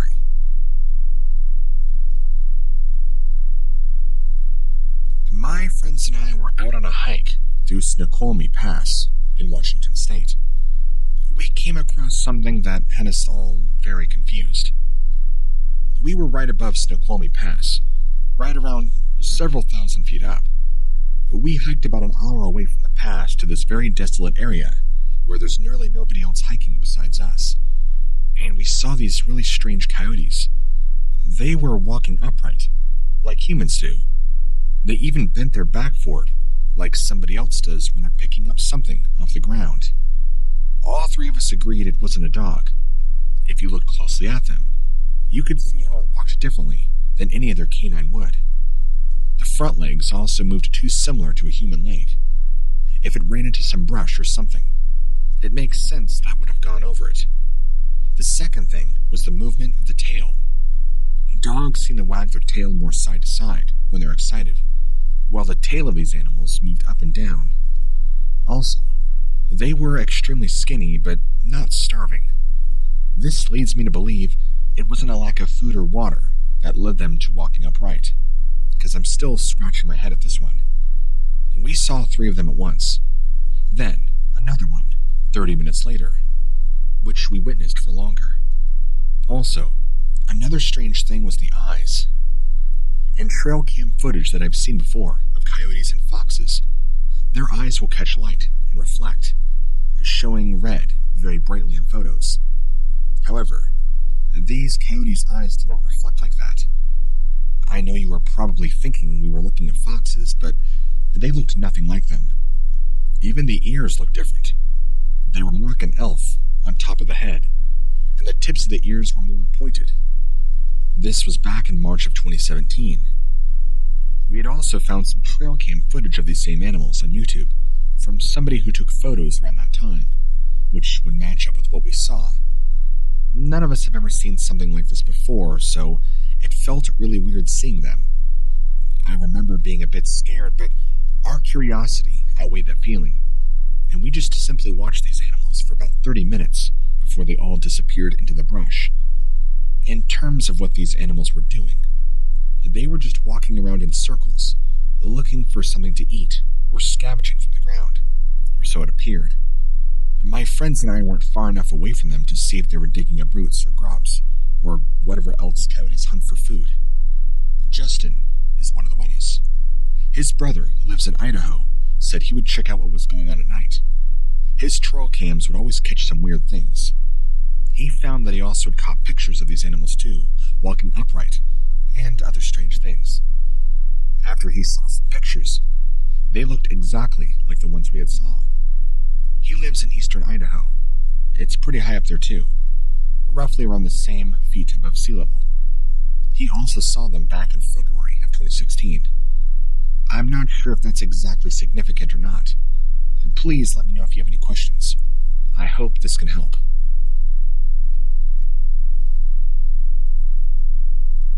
We were camping in a very remote area of western Washington.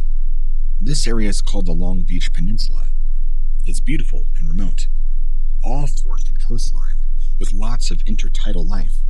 Big rocks that jut up from the water. Lots of great hiking trails too into old-growth forests. But few people even know it exists, since there's not a whole lot of roads around. The only way to get there, it seems, is by trekking in. Anyway, we had been at this beach for about 3 days now, and we're exploring some areas near the coast, where the wild grass grew between huge granite boulders. You could also see evidence of logging from a long time ago, but they stopped access for loggers do their thing, due to it being too difficult to get equipment in.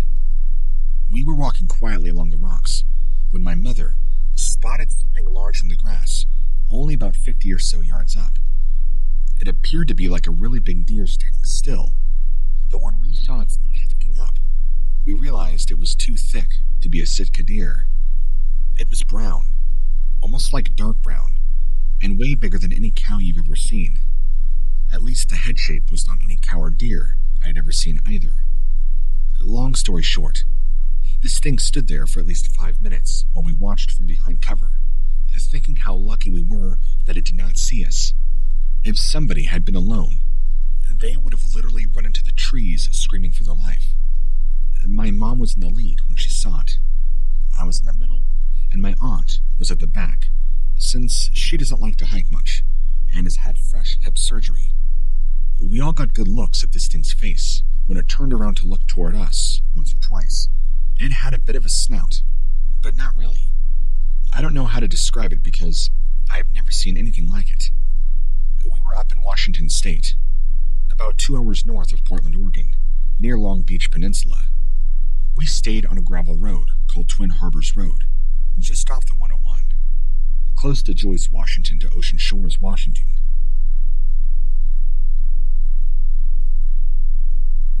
When I was younger, about 8, me and my family were on a camping trip in Washington State. I don't remember where we went, but it was either around Mount Adams or Mount Hood. Somewhere around there. Forgive me if it's the wrong state, but I'm from Colorado, and it's either one of those two mountains. My dad had been trying to hunt down a Wendigo for months with no luck, even though they're supposed to be in the Pacific Northwest and Canada. He really wanted one, so we could kill it. He apparently managed to track one down and set up an ambush by a lake right before dusk. The plan was for me and my little brother, 13 at the time, to stay back while my parents distracted it with some berries that were poisonous when cooked. Just like when the Wendigo's saliva is poisonous when it bites you. And keep in mind that at the time, we thought he was hunting deer. He never told us what he was hunting. It wasn't until later he told us that he was hunting Wendigo. Apparently, he knew the Wendigo liked to eat berries, and once it ate these, he was going to shoot it with a tranquilizer gun, hog-tie it, take it back to the car, which is parked several miles away, and kill it. So, me and my brother are waiting in this little shack shed that belonged to some older farmers for hours, until we finally hear the gunshots. We bolt out of the shed, ready, fight or flight, whatever comes first. But as soon as we open that door, we see nothing but our parents' footsteps disappearing into the woods. My dad's instincts kicked in hard at this point. He jumped onto his motorcycle. He kept one in there, and revved up at full throttle, hightailing it in the direction of our car. My brother and I just stood there in silence for a minute. We look down and see that the ground before us is rumbling. Something big is coming. Just as we were about to bolt and run for our lives, this hoofed creature comes bursting out right in front of us. It looked like deer's feet, but way bigger, blacker, and more menacing. Now that it was too late to run, my brother starts freaking out, asking me what's going on. My brother and I ran and ran until we came up the hill towards where the shed was. This thing had chased us all the way up there, but my dad and mom were down there firing at this thing. I think they hit it once or twice, because as soon as a bullet struck it, it veered off path, going left into the woods. My dad commanded us to stay back in the shed and not leave. He came and got us a few hours later. We had been trembling and shaking the whole time. My dad, who was covered in blood, not his own of course, seemed very unnerved and on edge. He didn't kill it. Instead, he told us that he made this thing angry, and it was trying to come back for him, and we need to leave now, before the sun set. And that's all about I remember from that trip. He refuses to talk about it, even now.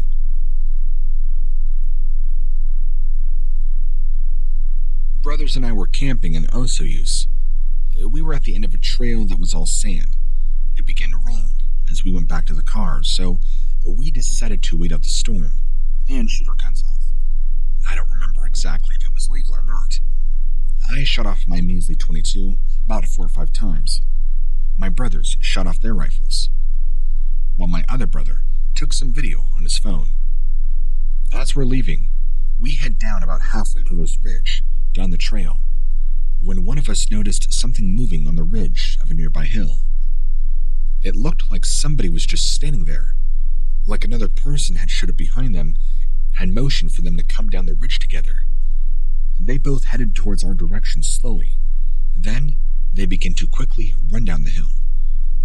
We didn't know what to do, so we just stood there until they were about 100 yards away from us. Then, my brother turned on his rifle light, turning it on. They stopped, but continued motioning for us to come towards them. I was scared but really curious at this point, so I took a step forward, getting ready to run away if necessary, and they both just disappeared. My brothers said they saw something shaped like a person, and that kind of shimmered out of existence. What we saw were large humanoid shadows. I don't believe it was Bigfoot at all. Like I said, it looked like a large person, but dark and shadowy. We decided to get out of Dodge. We were driving back to the car when we heard a noise behind us. We turned around and saw a big thing standing in the middle of the road, about 50 yards away. It looked like a hairy bear man, and I wasn't sure, but I thought it had blood on it. Then it kind of got down on all fours and began sprinting at our car, gaining speed. So we sped out of there pretty quick, to be honest. We didn't take any photos or videos.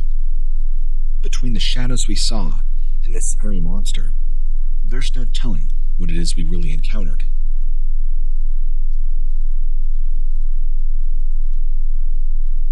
Me and my mother-in-law were camping with our family in the early 1990s. Our campsite was located on a small ridge above a river, maybe 200 yards away from the water. My mother-in-law and her sister said they saw something down by the river that night during dinner. They did not say what. It was just that it had red eyes and that they glowed. The campground we stayed at also had one of those houses with 2 jars hanging upside down for used toilet paper to collect. My brother-in-law, who went to use the facility, later reported seeing glowing green eyes staring at him through the crack between the boards. This is right when he busted open one of the toilets to investigate why there wasn't any more paper. He refused to go back inside. The next night, while sitting around the campfire, my father-in-law saw some movement between the surrounding trees and also reported hearing loud screams. I was watching my younger brother at the time. He was around 5 years old at the time of this incident. As soon as I looked up from him, something began running towards us through the trees, on the trail, on all fours. It was this large dark silhouette that stood on 2 legs when it abruptly stopped, only about 40 feet away from us. Then, it crouched down on 2 legs, on its knees and arms outstretched. My son wanted to go investigate. It sounded like his older brother, so I grabbed him before he can get too far, only to lose sight of whatever it was. That's when we were back under our tent lights. We packed up early the next day. leaving as soon as possible. I do want to say that my father-in-law was a bit of a drinker at the time, and I think that is why they did not believe him when he said he saw something earlier. But me and my mother-in-law absolutely saw something as well. This wasn't a bear or anything else. We could not find an explanation for. My brother-in-law described what we saw as some kind of monster, and I agree with him. As such, I believe there was more than one of these things roaming and camping around in the woods that night. Guess I better be careful when I'm out in the woods of the Pacific Northwest. My name is Casey. I'm 20 years old, and I live in Washington State. I grew up with my mom not far from the forest. Heck, most of the state is nothing but forest, so most of my childhood was spent exploring it after dark.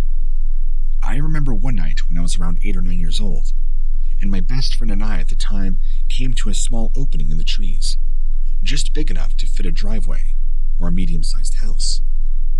We went into it thinking there might be some treasure. You know how kids are. We thought we could take it home and sell it. Well, not long after, we began hearing what sounded like branches breaking all around us, and noise and rustling. But there wasn't anything we could see in sight, and this didn't sound like any normal wildlife. And eventually, it got so loud that we both became terrified. We couldn't even bring ourselves to run. We just stayed frozen in the same spot until it stopped. And about 10 minutes later, we heard a voice calling our names from far away. It sounded like my friend's dad. So finally, feeling safe, we started backing up the driveway, slowly, when all of a sudden, something at least 7 feet tall emerged from the woods, its hands outstretched towards us, like it was coming for us. We started screaming, and before I could even register what was happening, we were just yelling "run" back and forth, and we ran home as silent as we could. And I haven't mentioned that night to anybody for years. Whatever that big hairy monster was reaching its arms out at us, trying to grab us. As time went on, after that incident, I began having strange dreams about an entity calling my name from the woods, calling it in my daddy's voice. There was never anything there when I walked out, but I could still feel this presence. One night, when I was a little older, about 14 or 15, me and a different friend were walking home from school. Well, actually, I had spent quite a bit of time at her house, so it was around 8 p.m., and we were walking home. We had just passed my house when we'd heard something going, rustling off in the tall grass on the side of the road. We get closer to where the sound was coming from, and these 5 huge dog-like creatures emerge, and they start coming towards us, mouths open, showing teeth. I screamed for my friend to run, but before she got away, she tripped, and one of these things gained on her and got very close to her. I tried to run as fast as I could back home, but there was no way I could have outrun them. But as I looked behind me as I'm running, they all ran towards her, and it looked like they got her. I made it safely in my house, and I was so terrified of what to do. My dad saw that I was terrified, and I couldn't tell him what had just happened. I didn't have the guts to. Next thing I know, I'm getting a call from my friend's parents about an hour later. She never returned back home, and I told her mom that she was fine when she dropped me off and was headed back home. I couldn't dare tell her what had happened, that she had been attacked by these wolf creatures. She was not at school the next day, and I found out that police were called and they were searching for her. They never found her. Of course, I was questioned and asked, but I said the same story. I knew nobody would believe me, even at 15, if I were to tell them these giant wolves came out and took her away. Even now, all these years later, that story feels so fake, but it's something that I live with. Do you know of any other stories like this that are similar?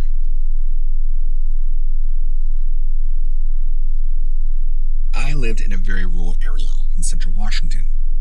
It's still very rural, but I've since moved away, and this story has been haunting me for years. I was what you'd probably call a scaredy cat when I was younger, and even now, I guess I'm still a bit of a coward, even though I watch lots of things like horror movies and scary images. although I was never afraid of the dark or ever being alone.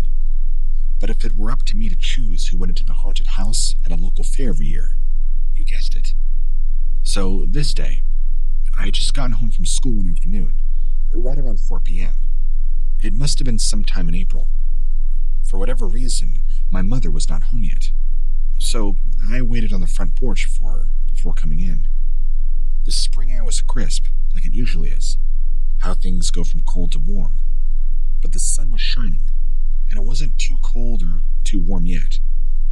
After about 15 minutes of just sitting on our porch steps, I saw what looked like a truck go past my house, and it looked like the driver was slowly driving by, looking for something out his window on the other side of the road out of the woods. So I'm sitting there, and he goes by. Then I see him go by again, and a third time, and he's definitely looking for something. Slowly driving by, scouting out. And as I'm sitting there, I begin to hear growling. So I start looking around, and I see this thing coming out of the hedges right near my house. It was tall and dark, having these huge claws, and it kind of reminded me of a hyena with how it looked.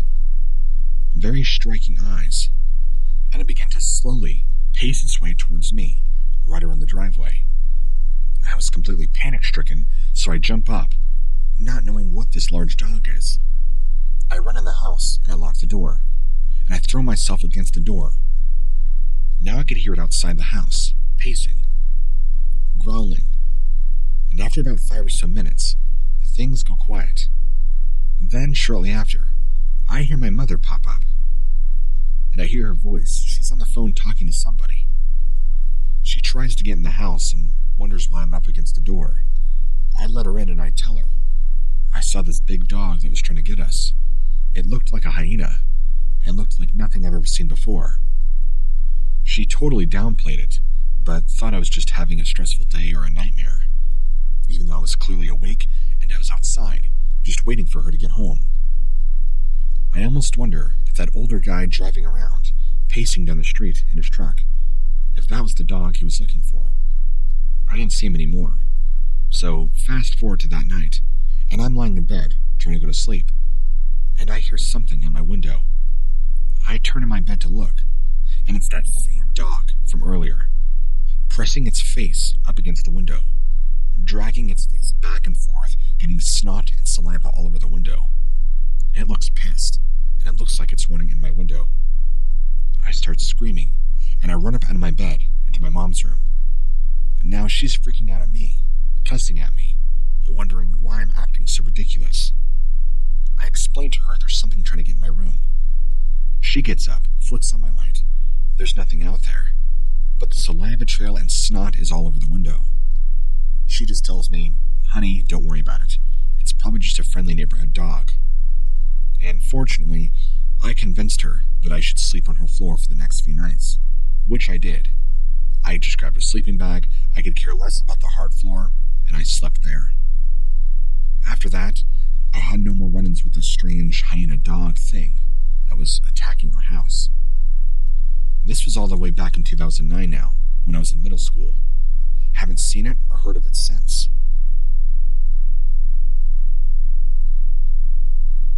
Back in 1995, I was coming back from a camping trip on the Olympic Peninsula, driving southbound on the 101, right around where it intersects with Road 2501, a Forest Service road.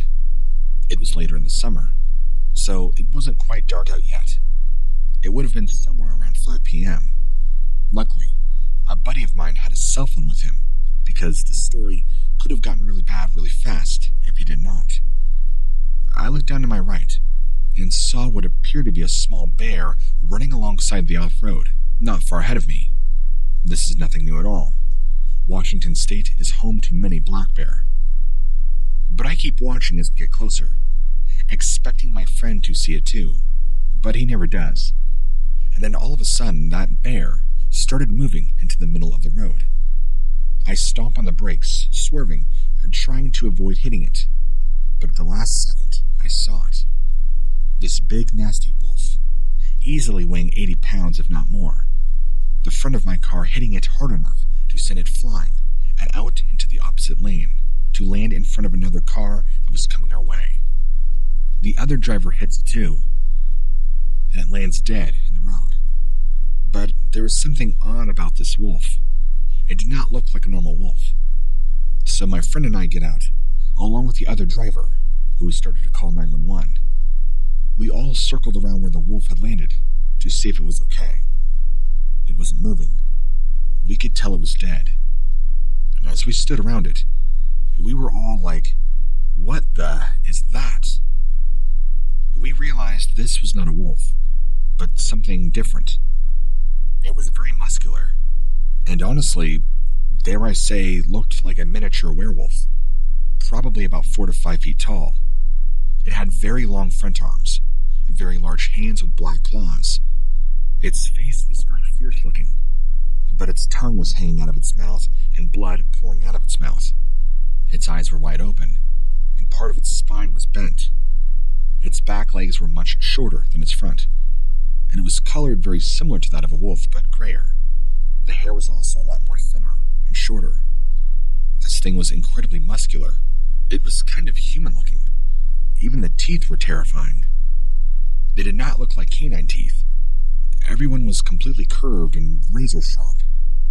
This thing was some sort of wolfman hybrid or something. Even the other driver was freaking out. And so I was thinking, did me and this other driver hit and kill a baby werewolf or a dog man? Because neither of us could really discern what this was that we hit. After 911 showed up to investigate, we were released, and who knows what they did with the body. But the thing that freaked me out is, if that was a baby, that means Mama had not been close by, and I would not have wanted to see what Mama looked like.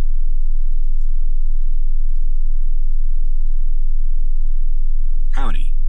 I'm a first-hand witness to what I would call a werebear. This was in 1997, on Old West Side of Monroe, Washington. It was out by where all those huge trees are in that line by the highway when you come into town from the west. We had just exited off the main highway and driven through Sultan, Washington to get out there. Once we got to Monroe, my mom, who was driving, wanted us to go out into the farmland area. It's actually pretty hilly around there. She said it would be easier for me to throw up outside if I began feeling car sick, like I did most of the trip after morning sickness hit me hard that day. So we stopped by this little dirt road opening with an old break in its concrete. It had never gotten fixed. We got out of the car. My mom looked back again to make sure I was all right, and then she walked around back, watching me as I recovered from feeling sick. Now, this road wasn't really a road at all, but more like a break in the trees with some grass growing up through it. It kind of dead-ended into one of another farm's property, but you could still see all the way down, maybe half a mile, where there were 3 houses back to back on each other's property line, which were owned by what looked like Amish folk, based on the horses in the property and their pastures. Just as my mother turned to walk away towards her side of the car, I saw something running alongside, outside the corner of my eye. It made me turn and look. It was large, very large, and running on 2 legs. It ran like a man would, an Olympic runner, except you could tell by its movements alone that there was something very different about it. Both my mother and I, our eyes locked on this thing as it was coming across the road, and I could almost make out the shape of a human-like face in this thing. It kind of made me shudder. It was covered in large black hair. This thing was the size of a bear, incredibly huge. And then it disappeared into the woods as it turned and ran back. My mother immediately went around to the other side of my car, told me to get back inside when she saw this thing running towards us and then running back. It's safe to say we got back in the car and drove slowly up ahead. She wanted to have a look at where this thing disappeared to, after seeing how fast it moved away, and it most certainly was not a person or a bear. As we reached the end of the little dirt road opening, my mom stopped for a second, looked ahead into the trees and on the other side. I followed her, looking more closely too, and I see it again. This time it was standing in front of a tree, but all I could see were its claws as it stood there, staring at us from behind a few branches. It had long, spindly fingers, very long black nails, or what appeared to be claws on them, and they were raised up, gripping the trunk of this tree behind. My mother began screaming and driving forward, slowly, not wanting to scare it away. Then it ran out from behind the tree and disappeared behind us. We still don't know what this was, but it was freaky looking. It kind of looked like a large bear, but the head was different. Like, imagine for a moment, a bear, upright like a man, at least the legs of a man, but the upper body of a bear, and the head of a half-human, half-bear. That's what it reminded me of, or so what it looked like. It was not a Bigfoot. It did not look like a human. It looked like something I've never seen before, and it certainly freaked my mother out.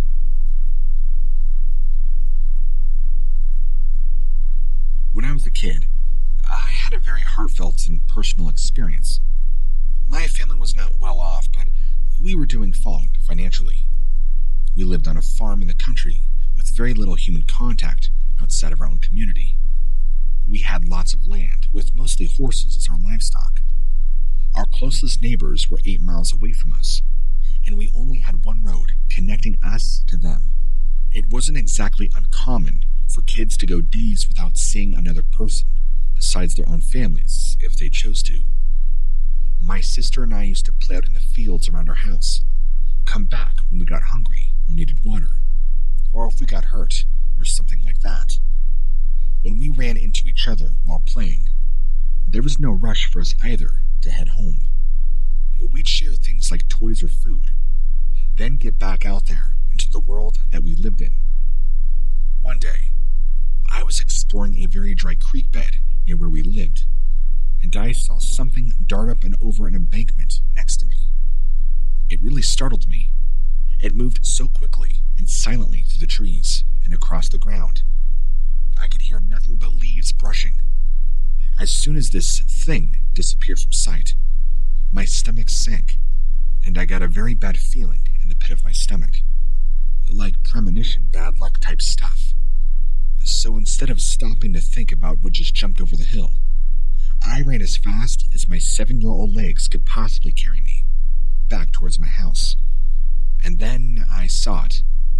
This large thing lumbering out of the bush and onto the path in front of me. It was almost as tall as I was, but it walked with its chest puffed out, and it looked just like a hideous goblin or something. It looked dirty and hairy, and had tusks coming out of its mouth. It was covered in filth. I always think back and think it was some sort of garbage monster or something. It was just gross looking. I just ran as fast as my little legs could possibly carry me, not daring to look behind and see how close it was to me. I remember it tried to reach out and grab me and pull me away, but luckily I evaded its reach. When I was within sight of the house, I nearly collapsed. I got back inside and still had that sickly feeling in my stomach. That feeling had now been replaced with a newfound sense of courage and victory. I can remember vividly, too, afterwards, that whole little path and section of the forest reeked like rotting meat for the next few days afterwards. I don't even want to know what that thing was.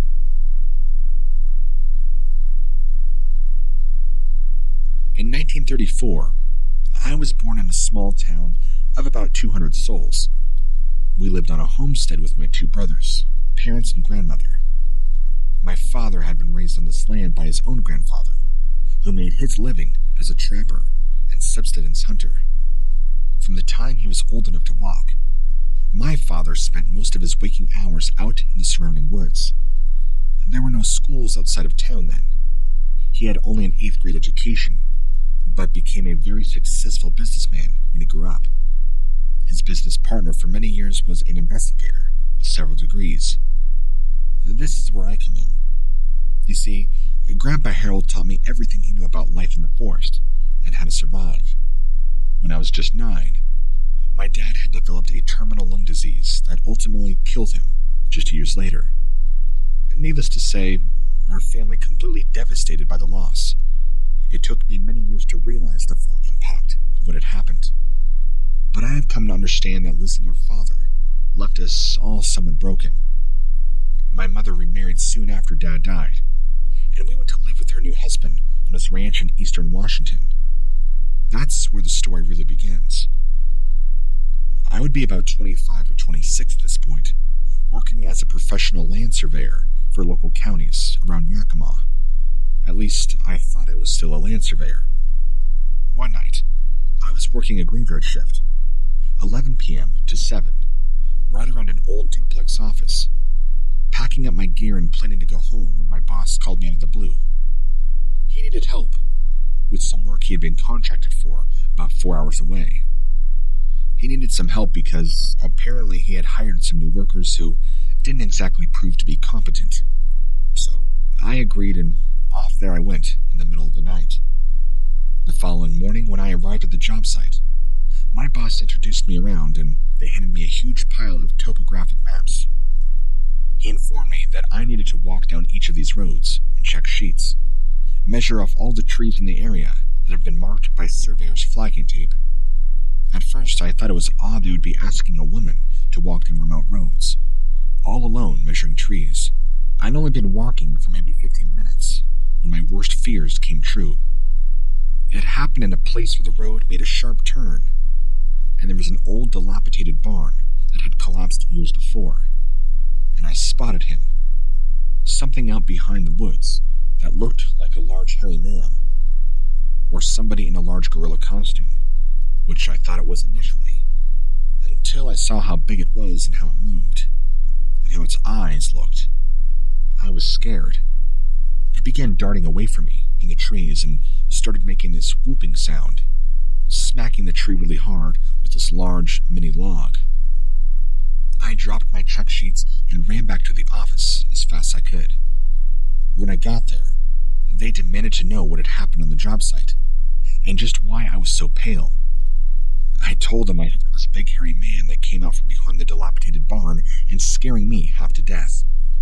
They laughed me out of the office at first, but they themselves went outside to check things out. He too quickly ate his words, as he saw something or someone come out of those woods around that barn, chasing him in a hurry. Whatever that hairy man was still there, and my boss after that simply refused to ever talk about it or bring it up. I couldn't exactly tell you what it was, because the Patterson film had not even come out yet. But I believe now, after all these years later, it was indeed some type of Bigfoot. And I still wonder what might have happened if my boss had never called me, asking me to come all the way down when he did. What if it had just been him going out there? Because originally, it was going to have to be him. Or one of the newbies. Maybe something worse would have happened. And I still remember all of this like it was yesterday. When you have a sighting like that, it definitely makes an impact on your life. It even affects me now when I'm in the woods. There will be days I'm hiking and I feel like I'm not alone. I get this eerie feeling like something or somebody is watching me, and they're right behind me. But when I turn around, there's never anybody there. It could be a ghost, or it could be one of these hairy Bigfoot-like men. I haven't been back to that area or site in quite some time. In many, many years. In fact, it was probably a good 12 years before I even came back, with my own husband, and while I didn't feel or see anything, there was a really awful musty stench lingering in the area. And although I never connected the two together, it just smelled like a really, really potent skunk. But please, don't laugh at me. I know this story sounds silly, but just think about what I saw that day while we were out there on the job site. Who knows? I guess you can call this a Bigfoot sighting or an experience with something more. It was beyond terrifying when it happened. And even today, years later, when I envision that thing's face coming at me, I still get goosebumps just thinking about it.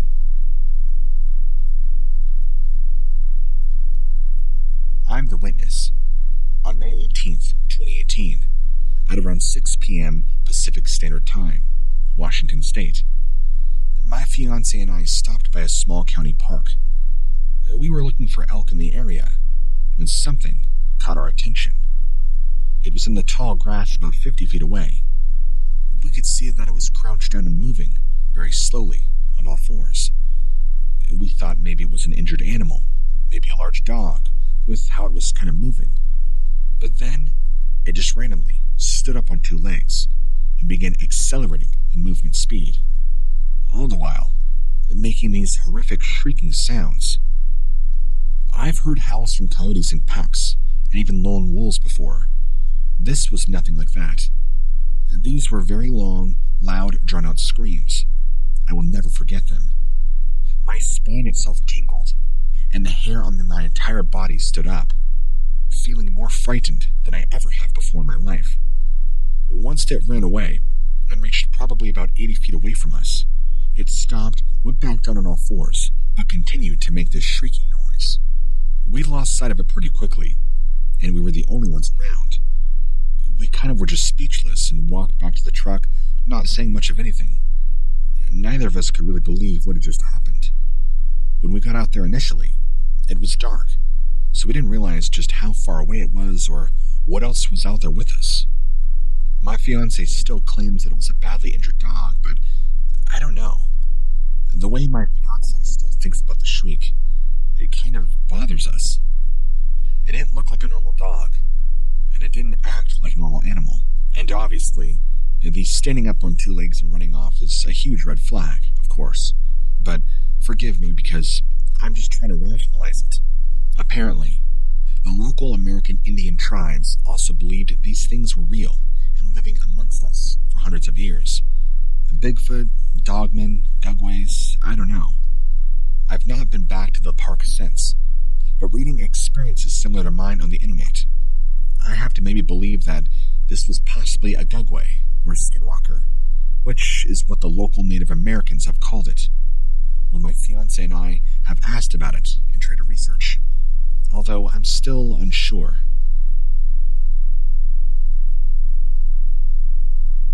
I had hiked into this small creek area and was going back heading to my car. I see this small grouping of trees, 3 to 4 of them. Thought it would be a great place to take a break from the sun.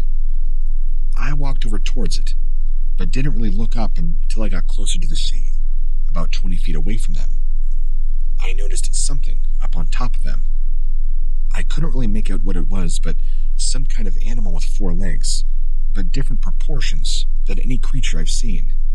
It was kind of up on this large, tall branch. It was just up there, staring down, kind of hunched in a fetal position. I didn't recognize what it was, so I was definitely freaked out, and I slowly began to back away. It never moved off the tree, and eventually, after about 3 minutes, it just kind of disappeared into thin air, while remaining upright on the top of the tree. As I continued to walk backwards while looking at where this thing had been, I began hearing sounds coming from all around me. Snapping sounds and fallen wood, sounding like something was big. Suddenly, I heard this loud howl or yelp off in the distance in the forest. It sounded like a very large dog, and it sounded more like a large pack of wolves coming, but they had a human quality to them. Like it was like a wolf's howl but mixed with a human yell. I ran before anything could really happen. I've since thought about this encounter many times, and I'm still not sure what it was I saw in the tree, but it was some sort of large animal crouched up on a very tall branch. It was kind of like a monkey, but it wasn't a monkey. It was maybe kind of canine-ish, but it was fetal together, like the way a monkey would hold itself. It's very hard to explain. It also doesn't help the lighting wasn't that great, but you could clearly see something large was up there, and it definitely was not a bird. It gave me chills, to be honest. And then when I heard those howls that were very disturbing, that was just the icing on the cake for me, and it made me never want to go back. I had no reason so. Take from my sighting or encounter what you will, but I know it was nothing normal. This was something very, very strange.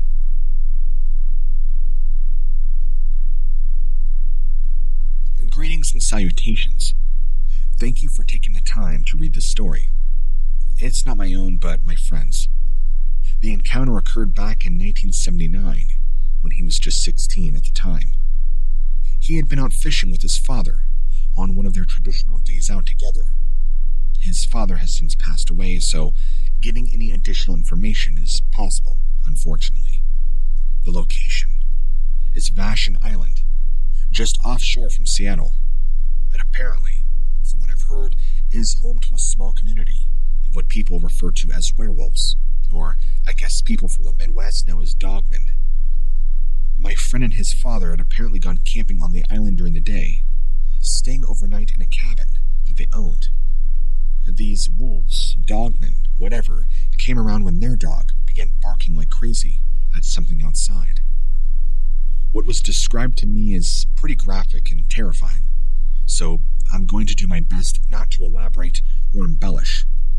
These creatures were described as being 8 to 9 feet tall, black and gray, or kind of smoky color, long pointed ears that are said to protrude straight out from the back of the head, large round eyes that kind of glowed, and a mouth full of razor teeth, where each one is extremely pointed.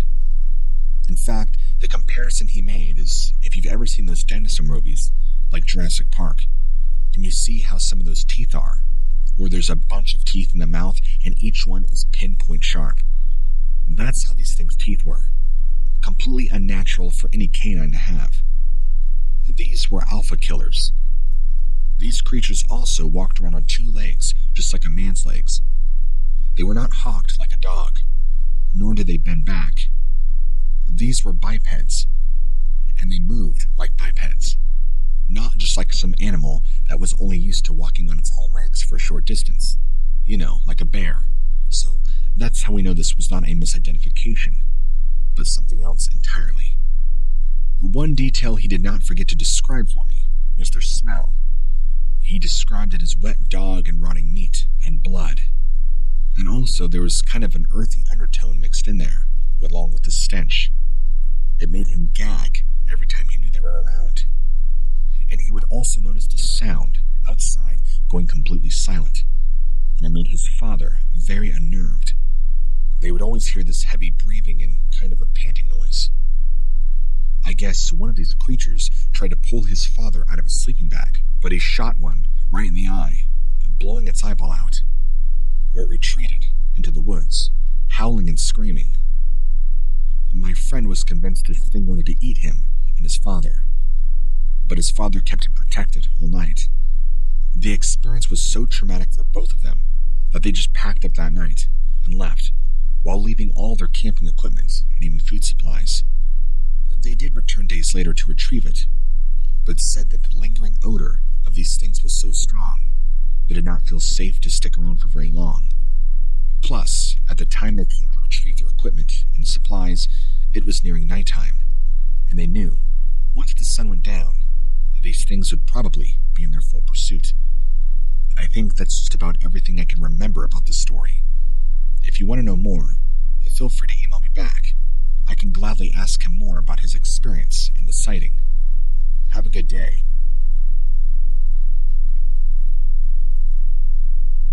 I just wanted to give you guys an update on this story. I was recently looking through a magazine from the 30s or 40s and found a very similar story about a Bigfoot sighting in the Olympics. A hunter who had seen something walking upright along a ridge while hunting deer one day during the 1920s. It didn't appear to have much of a face, but had red eyes that glowed in the dark when his flashlights hit them. The hunter's dog went absolutely ballistic and took off. Then he had heard screams and growling coming from below him. Apparently, one of his hunter friends had disappeared. He had gone down there with another man, but all they found were some bloodstains, and his torn-up clothing, and a bunch of claw marks. They never found out what happened to the other hunter and his dog. What they did find, though, was very interesting. There were a group of Native Americans living in the area, and they had both claimed that some large animal had killed 2 of their women, members of their tribe about 10 years before. They were even able to show where it had took them and eaten them, or so they believed. In the ground, you could see tracks that were not of a human, but much larger. They were also clawed tracks. The hunter described this thing as half man, half orangutan, but with long claws and teeth, much bigger than anything you could have seen. The Native Americans were also terrified to even talk about it. They wouldn't go near it. The presence of this creature in both cases is what makes me think there's truth to this story. I guess, of course, you gotta take these all with a grain of salt if you want. But when you add up an old story like this, natives have no reason to make this stuff up. I mean, there's many written documentation that tribes all over the country have been dealing with similar like creatures. This has been ongoing for a very long time. In fact, just speak to any native, and most of them will tell you they have their own run-ins or know people who have had run-ins with these creatures. They spend far more time out in the wilderness than we do. They're much more knowledgeable, much more reliant on their intuition. If there's anybody's sighting story to trust, it's theirs. That about sums this up. Thanks again for reading my story.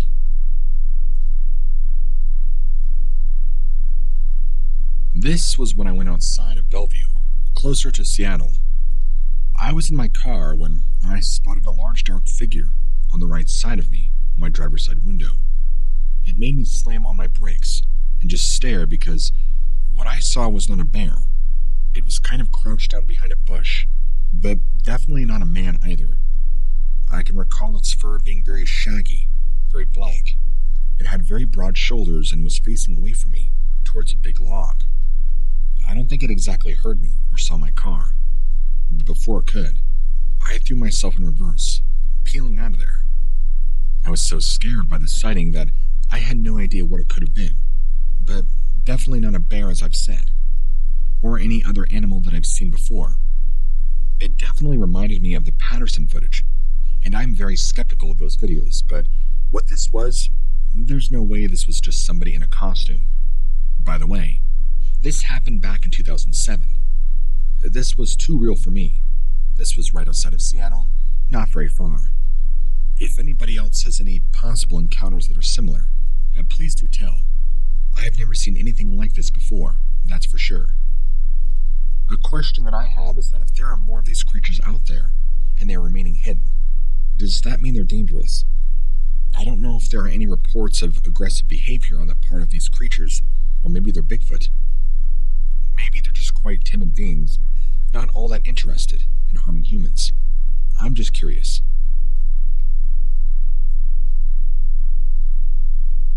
I've been living in the Tri-Cities area, east of Yakima, since the 80s. I was about 15 or 16 when I started seeing something in the yard. The first few times, it would just be a shadow of some sort, but eventually, this turned into a full-fledged animal. Now keep in mind, this is right at my back door, so whatever it is had to have been huge. Initially, I thought it might have been one of the neighbor's German shepherds that were notorious for escaping, but after looking around for this dog, and not finding anything dog-like, I'd go back inside. The next night, same thing. I'd go outside and there it was again, standing between two large pine trees, only about 25 feet away. At this point, I try and decide to get a better look at it. It clearly stood on two legs just like a person, but from my angle and distance, I could only see shadows, as it stood about 9 feet tall and had very long hair. I noticed it was also watching me, and very skinny looking.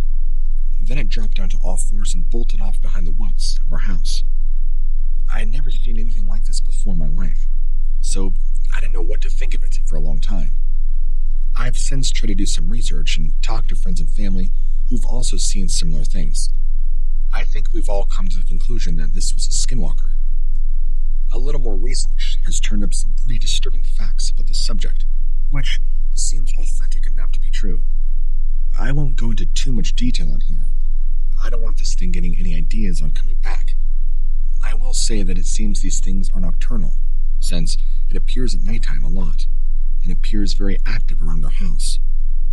I can only assume that it uses illusions to lure you in, so they can get close enough to catch you. Well, I can remember about 2 months going by, and I started seeing it a lot.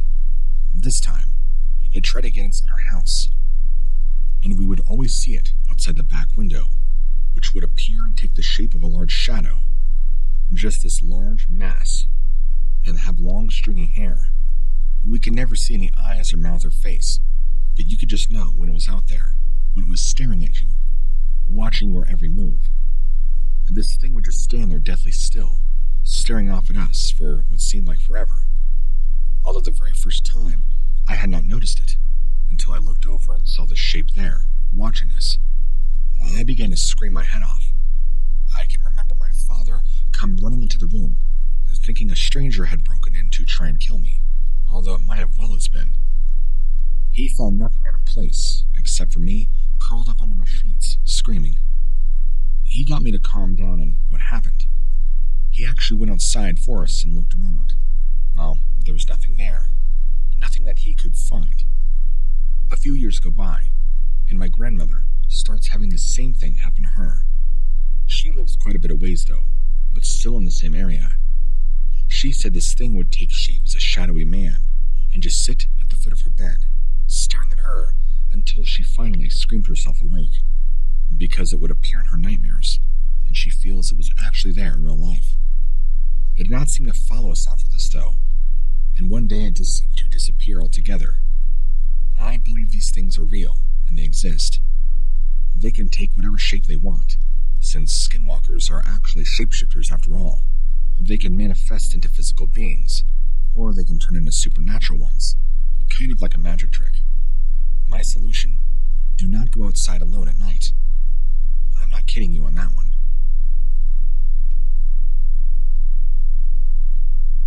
I think my friends and I stumbled upon a portal in the woods. We were staying in this cabin once, owned by my friend's great-grandfather, who just recently had passed away. The house was pretty small, but it had an upstairs with one bedroom and an old TV. That night we were hanging out downstairs, drinking beer, popping popcorn, and watching movies. We kept the windows closed, even though there wasn't much ventilation. The only way to get to the house was through a trail near the river, in the middle of these massive woods. This was northeastern Washington state. It started to get really hot up there, so my other friend Max said, "Screw it. Let's open up some windows before we die of a heat stroke." But when I opened them, I felt this rush of cold air come to the room, and it made everybody stop what we were doing to see what was going on. It was pretty hot out, so this was very out of place. And it felt wrong. Like there felt something more than just the air, like a presence that came with it. All of us got goosebumps. And my friend Lisa turned and we saw something moving down by the river. And we could smell something. This kind of putrid, stinky smell. I can't describe it. And this was also when it was dark out. But just barely light enough, because the sun was just about to fully set. And she, Lisa, could see something very big traveling across the water by the trees. She started freaking out, telling us to come see. But when we all looked outside, all we saw was an open trail leading up to the woods by the creek. Something could have been there, but it's pretty hard to make out there, just due to how dark it is. It did not look like a person or animal, though. Everything around there is small enough to be mistaken for something else. I wasn't entirely sure what she saw, but whatever it was definitely making its way across that river, disappearing into the woods. So me and Max decided that maybe we should shut the windows, now that we're getting these really bad vibes. We felt cold now, despite it being summer. Our necks kept getting hair on end, and Lisa began complaining that she was feeling dizzy and faint, and I was getting very anxious for some reason. The last thing she remembers happening that night before falling unconscious was seeing something big moving in the trees by the river again. At this point, we're all arguing about whether or not to shut the windows. Nobody else saw it, though, because they were either in another room, looking through a window at the other side of the house, or outside with their heads turned away from her. After closing the windows, everything was fine for like 10 minutes, max.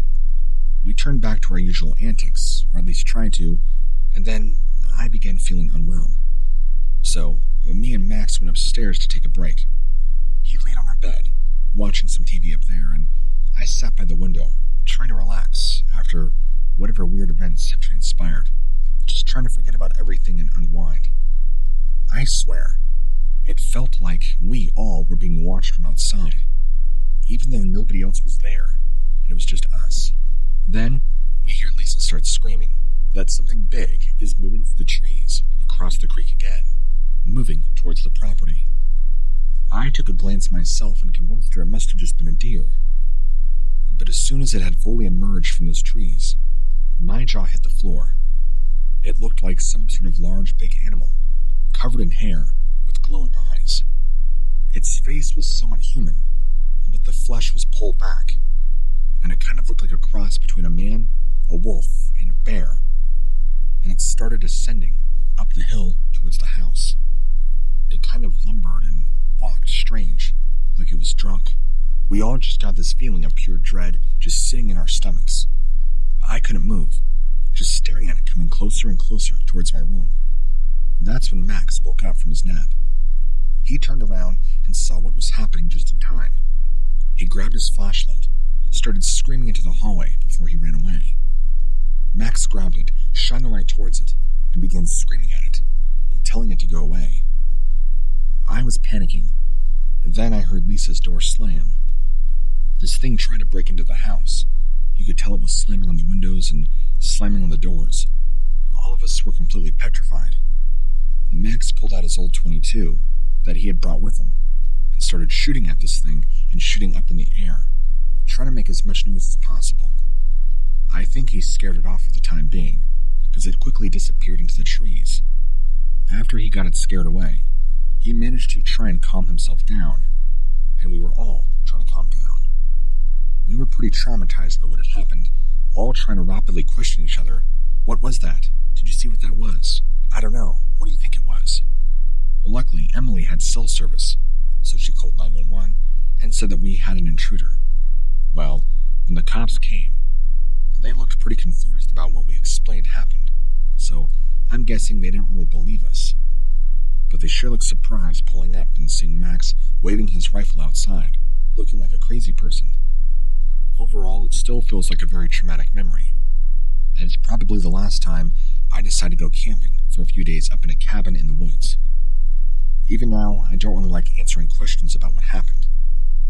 But if I get asked, I'll be sure to tell anybody, since I stand firm by what I experienced. Lisa and Max and Emily, to this day, will not speak a word about it. In fact, they simply act as if none of this even happened. They won't acknowledge it. So it's never really talked about, and therefore in the past. But I figured people would probably want to hear about what happened, to know that camping in the woods isn't always as safe as everybody in society make it out to be.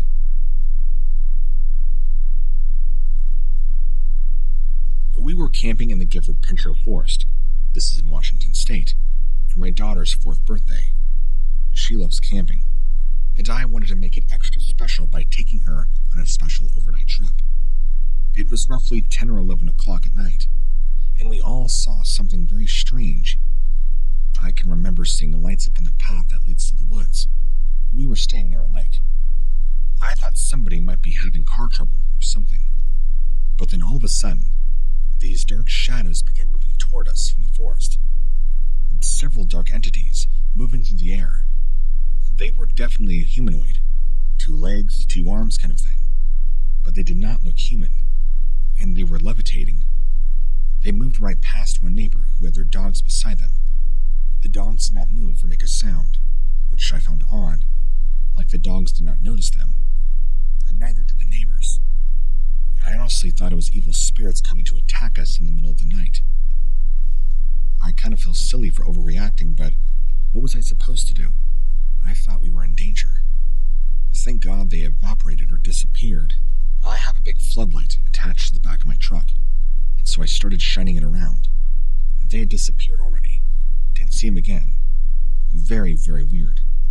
Good thing we had the spotlight. It was pretty scary. So later on we learned that this area is apparently haunted by Native Americans. Interesting. Were these shadow men some sort of ghost? How did they even walk through the air? It was very, very creepy.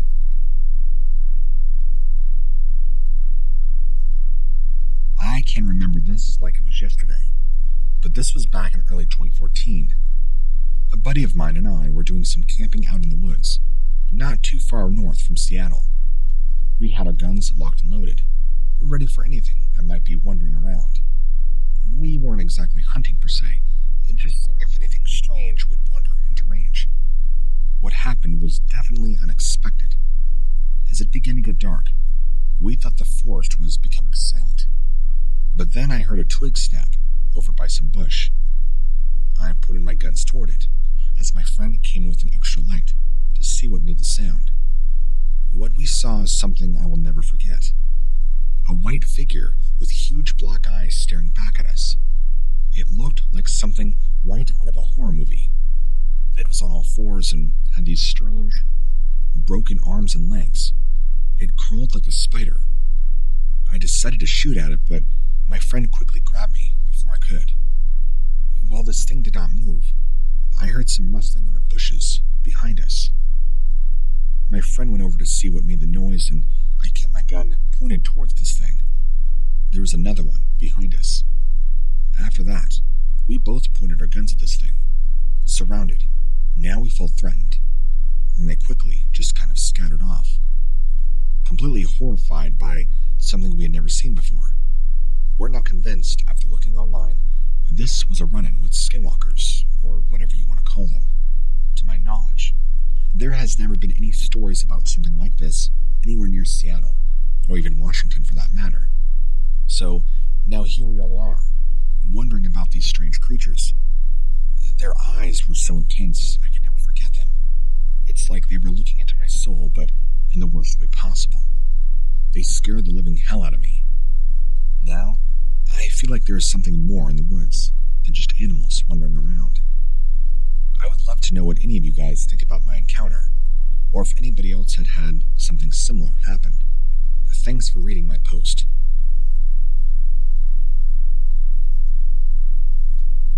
I used to live right near North Bend, Washington. The town is known for the supposed Blair Witch Project movie being filmed there. It's also home to around 14,000 people and has a gorge running through it. It was also the site of a landslide back in 2006. I used to live right across from Snoqualmie Falls years ago during my time living, and I had 2 sightings of goatmen, both of which were close distance of each other.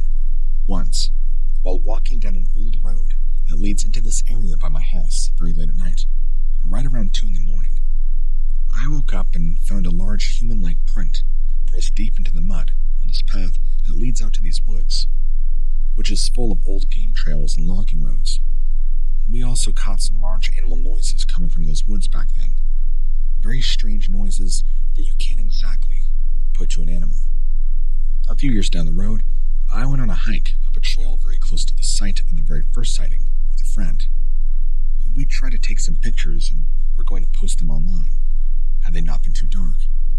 I'm nowhere near a professional photographer. It's noteworthy that both times I spotted him, he appeared to be very, very dark, as if wet and covered in fur and dirt. Kind of appeared to be ape-like, but appeared more goat-like than anything else. And no one believed us at all. We had tried telling people that we've seen a goat man, but nobody believed us. Thanks for your time. I should also mention that we never saw him during the day. It always seemed to be at dusk or almost night. It's believed by some people living around here that he's been spotted roaming these woods for decades now. Even the natives think that, and many tribes around here in central Washington have stories about the supposed goat man. What do you think?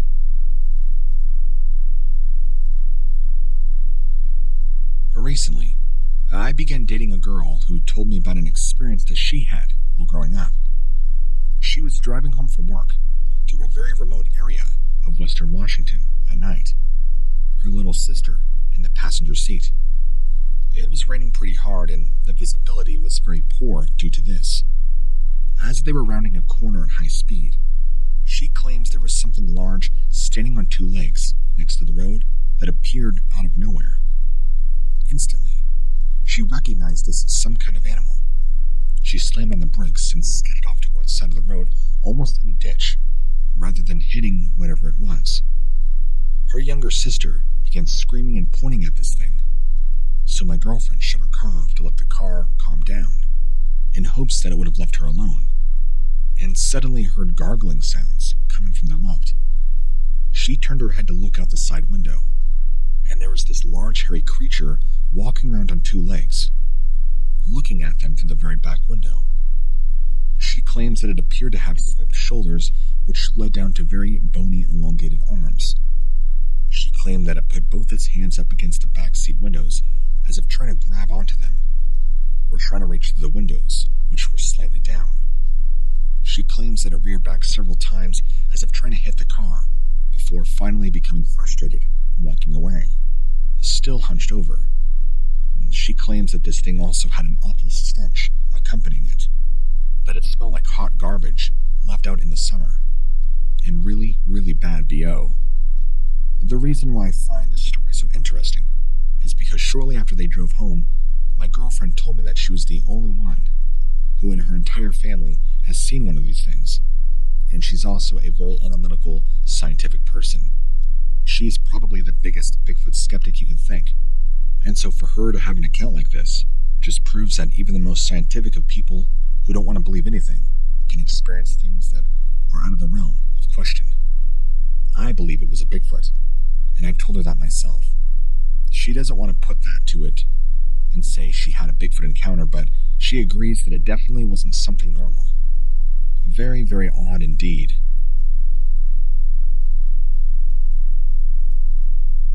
Back in 2011, I went on a short hiking trip with my daughter.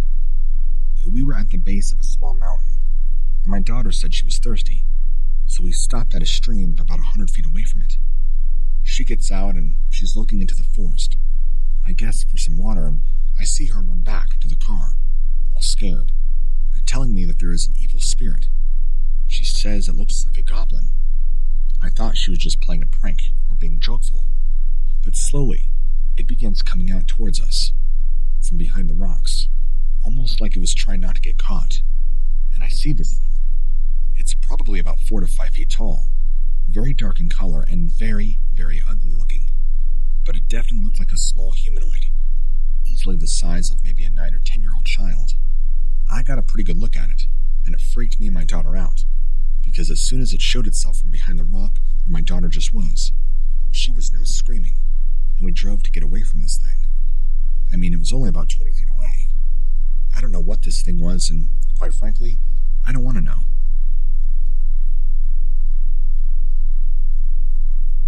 I was out rummaging around in the woods in Washington, and I found what looked to be an old abandoned prison. Maybe it was a hospital. I couldn't tell. It was just a big old slab of concrete, overtaken by nature in the woods. But before I could explore further, shadows moved about, and for a moment I could have sworn I saw a shape take into something really big. A physical manifestation. And sure enough, he stood there, swaying back and forth like a tree in the wind. Naked, but his skin looking wrinkled and old, like he had been put through too much bad weather. He was very tall and black as night, gnarly teeth protruding from its mouth. His face appeared deformed, like it had been melted or put too close to a fire. Long spindly fingers and jagged sharp nails. It began to move towards me, like some sort of demonic Nosferatu, and I panicked. I couldn't even bring myself to scream or run away, because of the sheer terror that came over me. I don't know how I did it. And just as he's reaching out for me, about to grab my throat, I fell backwards, out in the sunlight, and I realized he kind of hissed and did not want to get out in the light. He was still under the shadow, the darkness of the building. I realized as long as I was in the sunlight, I was okay, and so I fled. I don't know what this demonic being was, or if it was a demon at all, but I later learned out from some friends that this site that I was at was actually a pretty heavy location for satanic rituals and occult practices.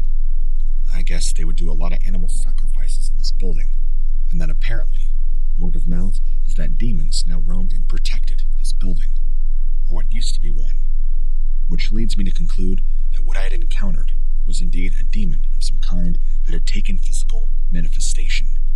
Call me crazy, but I know what I saw.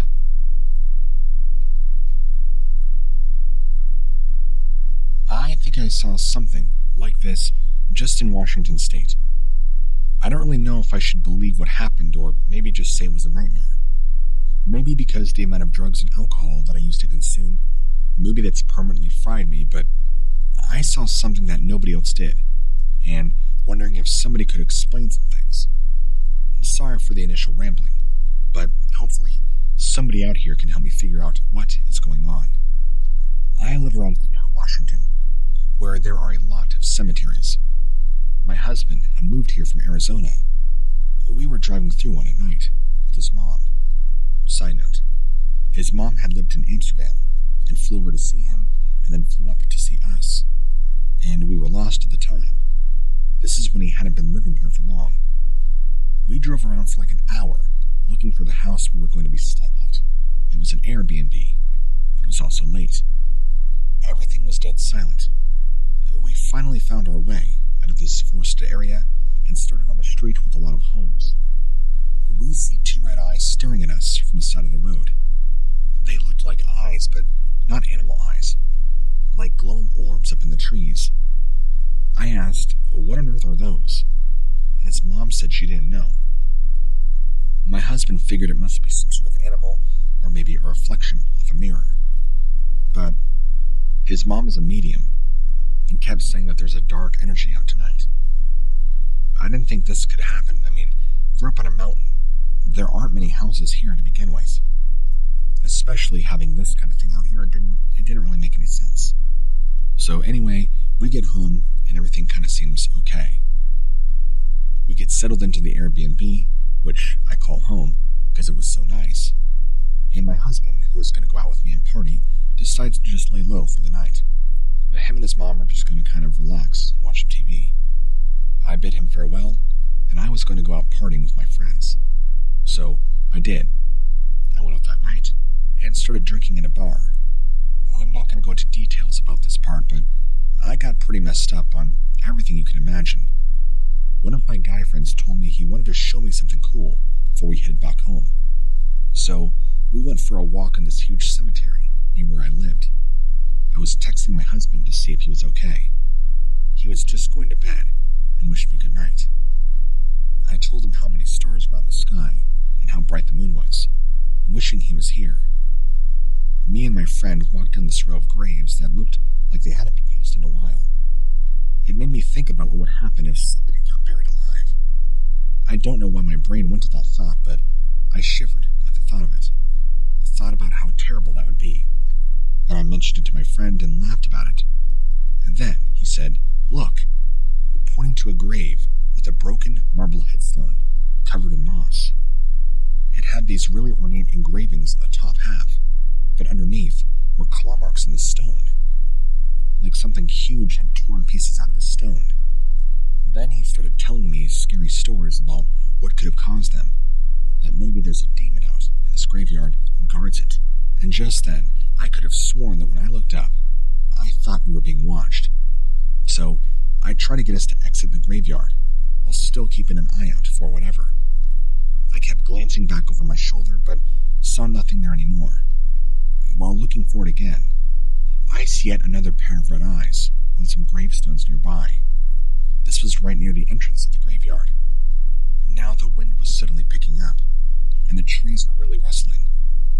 Everything seemed to fall silent, and even my friend did not say anything. I could tell he was getting unnerved and really bothered by what was going on, which is really odd for him since he's Mr. Talkative and will talk your ear off, even in a bad situation. There's nothing that'll sober you up quicker than feeling like you are being haunted by demons in a graveyard. We both booked it out of that graveyard quick, without looking back. It was getting late anyway, and plus, my feet were starting to hurt, running on the gravel road. But the entire time after my friend and I had exited, we felt like we were being followed, and if anything, we were watched. I didn't see anybody, but the feeling was very eerie. We ended up getting an Uber back to the bar, meeting up with our other friends, and I got an Uber back home, saying my goodbyes. At this point, I was pretty sober. I guess my whole point is this whole experience has really been bothering me since. I'd really appreciate any help if this was really demonic or not. I mean, maybe my husband's mom wasn't wrong. There was a dark energy out tonight, and it had been following us around. Why? I'm not sure. But it's maybe possible my mind was just playing tricks on me. Maybe it was alcohol induced, I don't know. But I've been drunk many times before. I've never had anything weird like this happen, either of my friends. I'm not sure if I'll ever be going back out there again, without somebody else more trustworthy with me. Maybe these were demons, I don't know. I'm still trying to decide on all this.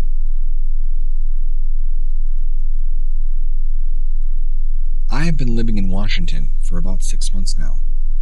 I am ex-military, so I know what a serpent looks like. But when I saw the lizard man, it was quite a different experience altogether. Last night, 9:13 p.m., while at my house, my dog and another neighborhood dog were barking and growling outside at something. I told them to shut up, thinking it was just coyotes or maybe a mountain lion, until I looked out the window and saw this flipping 9-foot-tall thing standing up on two legs, scratching part of the tree. When I stepped outside to get a better look, and it looked up at me and quickly retreated in the woods behind it. This thing was like half human, half alligator. It scared the living hell out of me. I mean, this was like something I would call an iguana. I quickly knocked on my neighbor's door, asked them if they had just seen the flipping lizard man. This is 100% legit, no BS. My neighbor, totally unfazed, told me how he saw one about 2 years ago at dusk, just standing there, watching, as he smoked a cigarette outside. He said it stood there watching him, in a way that it wanted to eat him. While it definitely spooked me, I want to say this was the first time I've ever seen anything like this, but it's not. You see, less than a month ago, my other neighbor almost hit one with her car as she was driving home, I found out. She said it looked at her and then began to run in the road, just barely missing her vehicle. It scared her half to death. I think my hypothesis is that this is some lab experiment that has gotten loose. I would imagine that it's probably the case. I wonder if the government knows about it. I also hope that they do something to take care of it, preferably kill it. Please spread the news so that people know what they're up against, and know that these things are truly out there.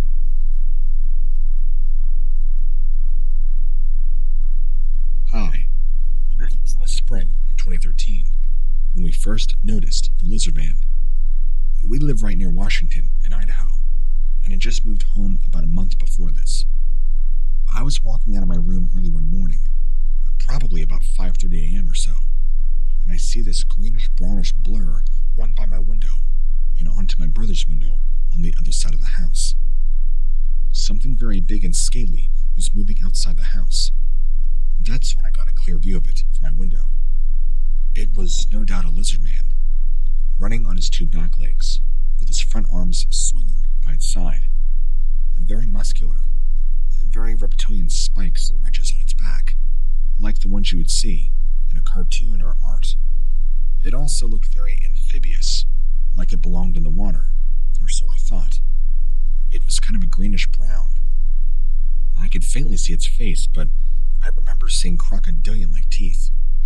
But it moved so quickly and disappeared, I did not get the best look at its face. It just appeared like it was on a mission somewhere, to go to God only knows where. Come to find out that my brother saw him too, and he ran from our window, straight to his window next door, where he stood there staring at him. My brother was terrified, thinking he had seen some sort of monster, or something that came from hell. The next day, there were massive claw marks along the siding of our house. It looked like somebody had taken a small rake and clawed all the way up side of our house, about 11 feet up off the ground, right by the gutters. We looked around the neighborhood and finally found one person who lived within view of our house. They refused to acknowledge what we talked about. It was really awkward to bring up. I mean, what are you supposed to do? Hey, have you seen a 9-foot-tall walking lizard? So we just kind of hinted that we saw something strange, and the man looked like he knew what we were talking about, but became nervous and refused and shut the conversation down right there. Now we've moved, but I can tell you that we've always seen black bears, elk and coyotes and eagles, lots of fish, but this definitely wasn't a bear, or anything like that. It wasn't any kind of primate either. It was faster than any animal I've seen before, and as far as I know, There are no giant lizards running around. But I do know of the lizard man. I just never thought in a million years I would ever get the chance to see him myself. And I'll never forget the way I felt seeing him, just staring outside. I felt like my heart darn near stopped when I saw it, because I realized that it's actually a real, living creature. Anyway, it's been about 8 years now since this happened, and we always talk about him every time we get together. No one in our town has ever heard of seeing such a creature before, but they all seem to know who we're talking about when we describe what he looks like. I still think about him a lot. I wonder if this creature comes around. I sure hope not. I mean, it's too frightening. I know a lot of people who live around here say they've seen Bigfoots too. And I've watched the show Finding Bigfoot. I wonder if they would ever do one on the lizard man. All I can say is I hope I never have to see it again. It was that scary.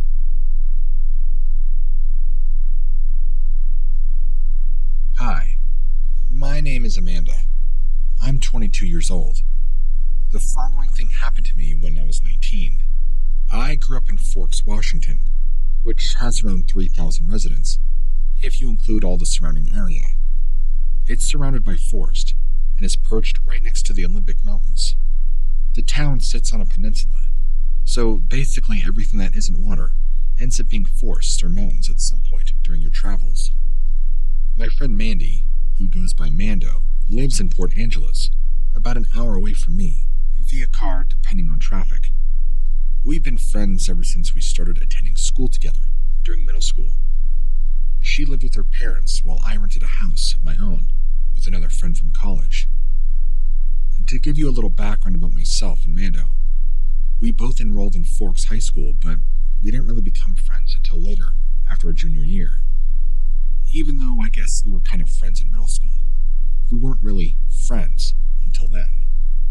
Mando claims that I have a gift to be a psychic, but she claims to be a psychic as well, and she feels she wants to understand me better. Even before this occurred, Mando had never been one to shy away from anything or anyone else around her, which is why I trusted her enough to tell her everything about me, and why I don't like going into the forests near my home. She knows about the Wendigo, though she doesn't know exactly what I encountered out there. Mando eventually moved into my old house with her new husband after they got married, once both of them finished their respective degrees. We both got a head start in college and high school, getting into one of those special programs, so we got our degrees pretty early. And not too long ago, I found myself driving back to the Forks after completing my degree. My parents now live in Connecticut, so going back in time, it's now May of 2018, and I'm finishing up my classes in order to graduate. It had been a week or so since the semester ended, which meant that I finally had some time off, like most people do once their final exams are over. Mando couldn't make it for the weekend because of work. It's about 2 hours north, so it's a long drive for her, but she said she can come up for the weekend and make sure I wasn't too lonely. However, Friday night starts out with me falling asleep on the couch, watching TV around 8 p.m. I woke up sometime later during the night. I'm not entirely sure when, but judging by how dark it was outside and how quiet my house was, I knew that it must have been somewhere between 1 to 3 a.m. The moon didn't look quite right to me at first glance, which kind of startled me. Normally, seeing things like that doesn't really bother me much, unless they're directly affecting somebody else or close to me directly. Curiosity got the better of me, since I couldn't think of anything else to do. I decided to investigate outside, but not before grabbing an extra knife or so. You can never be too safe, in case there is something dangerous. I'd at least prefer to be able to defend myself. I turned on all the lights as a precaution, making my way straight down the driveway. It was still dark enough that there weren't many cars out traveling at this hour.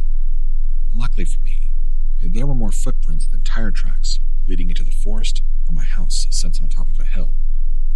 No matter how much you want to search for answers about something, one part of you knows exactly what you're looking for once you find it. I think that describes this situation to a T. The further I went into the forest, the more certain I was that those footprints belonged to something inhuman. It wasn't just because they were bigger than any human's feet could possibly be. There were too many prints. None of them looking like they even walked in a straight line. Really long strides. I finally gave up trying to rationalize being so deep in the woods at night by myself, turning back around one last look from where I'd come from, to make sure nothing had followed me. Did it all really seem like it was worth whatever the answer was? I was halfway back up my driveway, and I heard a noise. Someone or something was walking through them, and it sounded like they were getting closer. Whatever it must have been had since seen me. It began moving towards the road right after. The only thing that is my driveway has a curve in it, so there's no way they'd be able to see me from where we're coming from, without actually coming into the open. That did not stop me from panicking though, seeing as how my house sits on top of a hill, while all these trees cover most of my property. Going inside probably was going to save me, if this thing wanted to get me. I was scared, and even considered just dropping all my stuff and running. But then something about this being's movement pattern made me stop to watch for a second. I have a hard time going into much detail, because writing about this thing gives me chills. But whatever it wasn't walking. It was kind of slithering around, while it moved itself with these appendages. I couldn't see any sort of face or arms that looked like they were attached to anything other than a torso, but it was extremely long and thin. If indeed it had any eyes at all, they were either at the very top of its head or sunken deep into the side of what I imagined its skull to look like. Another thing I noticed was that there were two small holes or slits in the side of what my eyes could make out as its head. It looked like it had gills or something on the side of its face. But this is probably just me looking for some sort of explanation, when there's really none for something so far outside the realm of normalcy. There was no way I could outrun whatever this was, if it turned around and wanted to eat me. All I could do was stand still and hope that whatever protective powers my house was could save me instead. It went up onto the road, after moving past where my driveway curves. This gave me a clear enough look to see that it wasn't initially a wendigo, like I had thought, but something like a large serpent, but more terrifying. Its long appendages dragging behind it, like some sort of strange alien-looking creature. It was moving so fast and it was so large, it took only a few seconds for this thing to clear the road and go over and up the curb for my lawn. And there's no way something like what I saw could move so quickly, especially not without making noise. But the entire time this happened, I could not hear a single sound coming from whatever this was. No crunching, no moving, nothing. Nothing. I was so shaken up by this, I just wanted to get inside.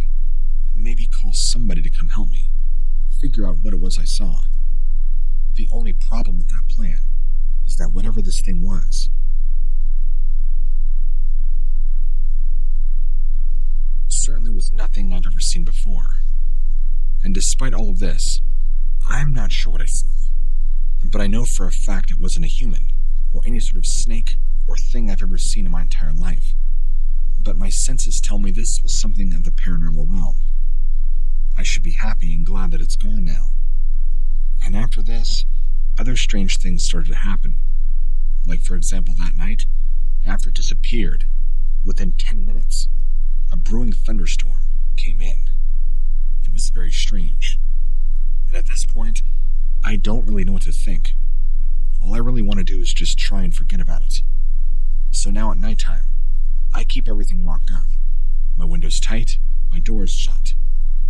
Even though I'm sure if this thing comes around again and wants to get in, it could very well easily. I don't know if anybody else out there has seen what I've saw. Since I can't find reports of anything like it, I guess I'm all alone. I can only hope and pray that this thing just doesn't come back.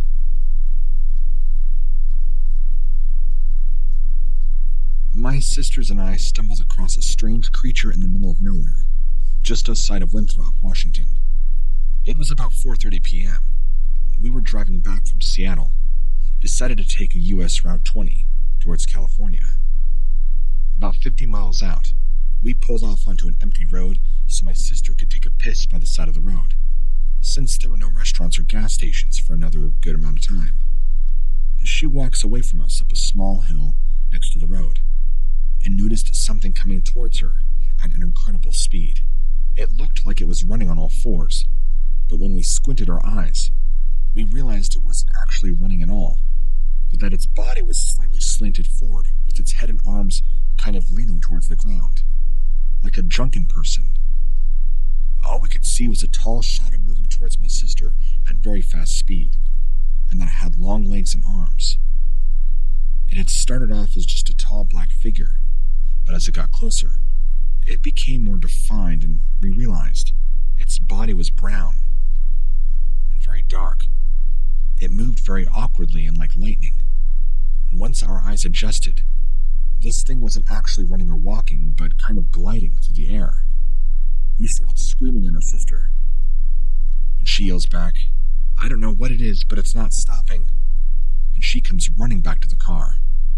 And after she realized this thing had no intention of slowing down, because it was running at her, not around her, she jumps in the car, screams at me to drive. So I floored it for about 5 miles, not looking back at seeing what this mysterious person or thing was that had been chasing my sister. Once we were back on the highway, we all kind of relaxed a little bit. She was shaking from the adrenaline, completely out of breath, but I had to know what that thing was, so I asked if they could describe it, while my mind was still fresh on what had happened. She did not get a good look at it, but she was pretty spooked. She explained it had a very slender body, really long skinny legs, and no hair, but said it kind of looked like a wolf, with very dark eyes, and that it was almost black. She said it was terrifying and very creepy looking. She's never seen anything like it before, and I don't know if she will again, or even wants to.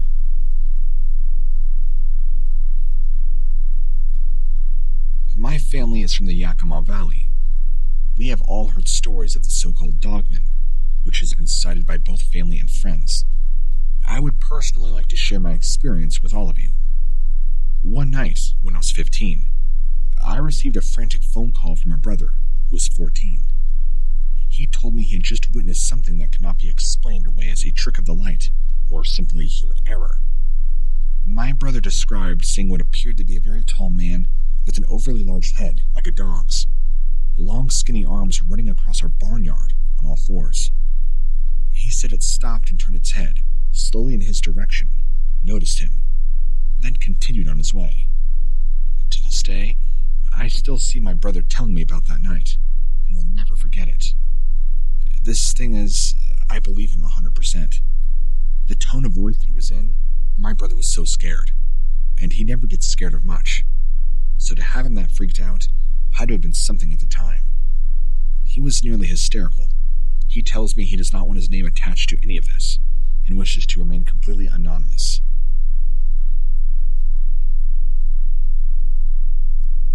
One time, when I lived in Washington State, my boyfriend and I were driving down a long stretch of road that has no lights on it or houses. This is a pretty rural area, pretty out in the sticks. We had just bought a bunch of fireworks from the store, and we were planning on setting them off in our spot and having a nice bonfire. Don't worry, we were going to make sure to be careful. We got about 5 minutes away from our spot, and we see these large eyes in the distance. So I got scared. It looked like something straight out of a horror movie. When you see eyes and you're scared by them, you were convinced that this was a monster. So my boyfriend pulls over on his shoulder, backs up until he can clearly see whatever it was.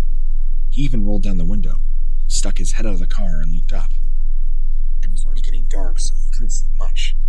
Then once he lifted his arm and turned the headlights on, we saw these very long human-like fingers wrapped around a tree. We sat there, staring at each other in complete disbelief. And then we heard the sound of wet bones popping, and then we see this face pop up from behind a tree. It was all white, had no nose and no mouth, but really large black eyes. We both screamed. He put the car in a drive and we sped out of there. We didn't speak about it the rest of the night, and we never let off the fireworks. In fact, we never even go back there.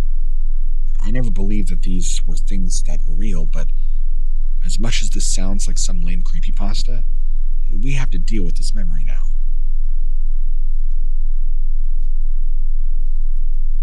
My father had a friend who was a logger. In the 70s, he had heard about Bigfoot activity up in Washington state, but had never actually seen one himself, as they were known to be very aggressive towards humans, avoided them at all costs.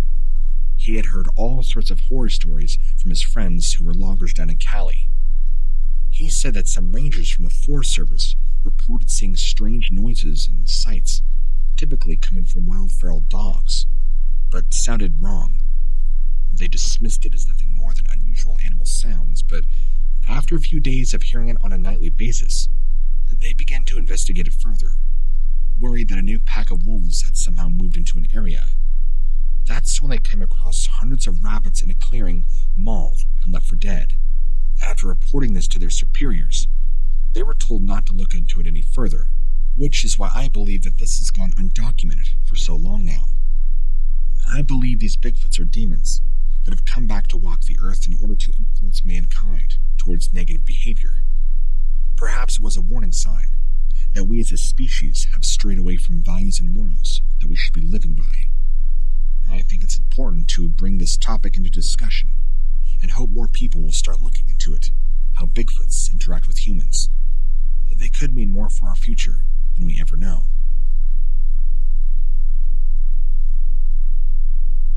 Not my story, but a friend's. This took place up in Washington state. A few years back, my friend and I were on our way to a party. I don't remember what town we were near, and we saw something very out of the ordinary. We had been drinking and probably shouldn't have been driving, but it is what it is.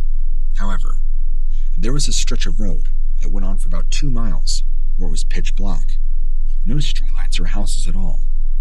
There was nothing but forest on either side of the road, with about 6 feet of shoulder dirt before you hit the tree line. So it wasn't exactly safe to stop the car either. But anyway, as I'm sure most people are aware, Washington and Oregon alone have very, very many Bigfoot sightings. So it really wouldn't be surprising to find one there, right? This thing we saw was not Bigfoot, but I believe something similar. My friend and I were driving down this road. He was driving because I had been drinking, and he had not been drinking yet. But he did drive later when he was drunk, hence my comment. Anyway, when I look out my window, at right about 45 degrees to see what looked like a big, hairy man thing standing next to the tree line, staring right at me, with its arms to its side, and its palms facing outwards. It kind of reminded me of a gorilla, but much more humanoid-looking and uglier. It had black hair all over its body, black eyes, and kind of this really grim expression. I can't exactly say how tall it was, but it wasn't that big. Maybe 6 foot tall. Maybe a little bit taller. When I first saw it, I thought it was a man in a bear suit or something, but I quickly realized there was no way somebody could have gone through all the trouble to get into a costume, to stand out here in the middle of nowhere and look so real. I don't really remember what happened after that. The next thing I knew, we were at the party, and my friend didn't mention anything about seeing whatever it was standing there. We drove back on that road when we left, but of course, we were intoxicated and we didn't really pay attention for any signs of anybody being there, like before.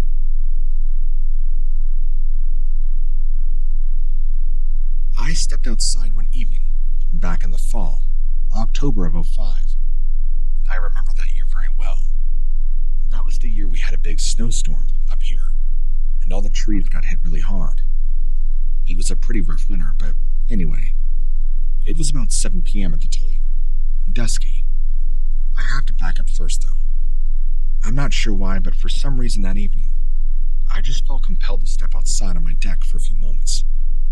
I didn't know why I had this compulsion, but I decided to sit down on one of my few patio chairs.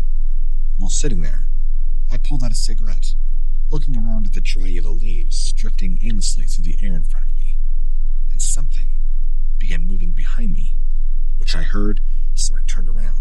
Because it was getting darker now, there was a lot less light, and it looked to me like there was some large black dog of some kind. I'm not sure what breed it was, but it sounded very heavy as it was moving. I could see it faintly as it was moving between the trees. I just remember thinking, who let their dog loose? And as soon as I got a better view of it, that's when my blood turned ice cold, and a deep, slow breathing sound mixed with the sort of growl emitted from it.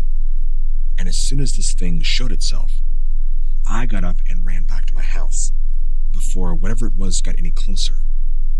As I'm getting up to my house, this thing crouches down, with its face maybe 3 to 4 feet off the ground, getting ready to run right towards my house. I can remember the whites of its eyes and the awful grin it had on its face.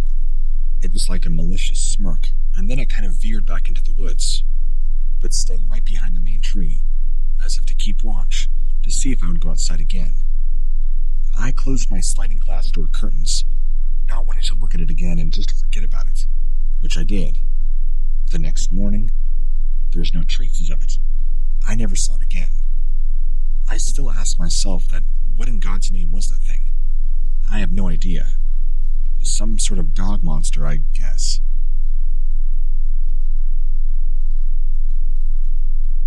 Allow me to preface this and say I don't know what kind of supernatural entity I witnessed this evening, but it scared me badly. And this was right near the Canadian border, northern Washington state. It was a new moon and it was very, very dark. I'm a big fan of going out for walks and runs right around midnight, if the weather permits. It's not something I do as frequently, but I began doing it more frequently at night, after getting my car broken into about a week ago. It kind of helps me just deal with the stress. Since then, me and my husband and our dog have been walking every night, right around 11:30 p.m., to burn off some stress, as I said. We live kind of by an island, surrounded by 2 state forests. We also have a lot of trails around here that we enjoy. The trail we walk normally is a straight shot from our house, about 3/4 of a mile before it reaches sand. Then another half-mile before you reach what we call the dog beach. It's also worth noting that this trail is very rarely hiked, very secluded, and there are no lights and hardly any homes or anybody around it. It's a trail that I would consider very tucked back and hidden. In fact, me and my husband rarely have ever seen anybody else on the trail, even during the daytime. At nighttime, never. So this night, my husband and I were walking our dog. It was right on the cusp of midnight, and we noticed something strange moving. We had just walked past one of the driveways where you first get on the trail, and continued straight on the path. Now, our dogs are kind of hypersensitive to other presences, or so we've known. My great-aunt's house was haunted, and when we visited, our dogs were very aware of the presence there. I'm not saying we ran into a ghost, but it was definitely something supernatural, as the way our dogs reacted. Now, we approached this section of the trail that's about 50 feet long where there's a drop-off on the side, and it's very dense on the right side. We noticed something off in the distance. Well, apparently, my doggie saw whatever this thing was too, and she took off running towards it, barking up a storm and growling. I'm calling her name and running after her, but as I'm running towards her, she starts whimpering, and I hear this strange animal growl, and the dog comes running back to me. I catch her, and she has this massive gash across her face, and blood is pouring out. I shine my flashlight up, and I see these large glowing eyes, off in the distance, maybe no more than 40 feet away in the trees, and this angry, deep, guttural growl. To say I was panicking is a massive understatement. I just grabbed my husband's hand before he could say anything, and I pulled him back in the opposite direction while cradling my poor dog, who had just gotten attacked by whatever this thing was. And to be honest with you, I don't care what it was. I just know I did not want to be around it, and I could feel that this thing was not natural. It gave off a very bad vibe. Trust me, I've been around wolves and bears my whole life living out here. I know what they look like, and I know what they act like. I don't get that feeling being around them. This was something else and completely unnatural behavior in every sense of the word.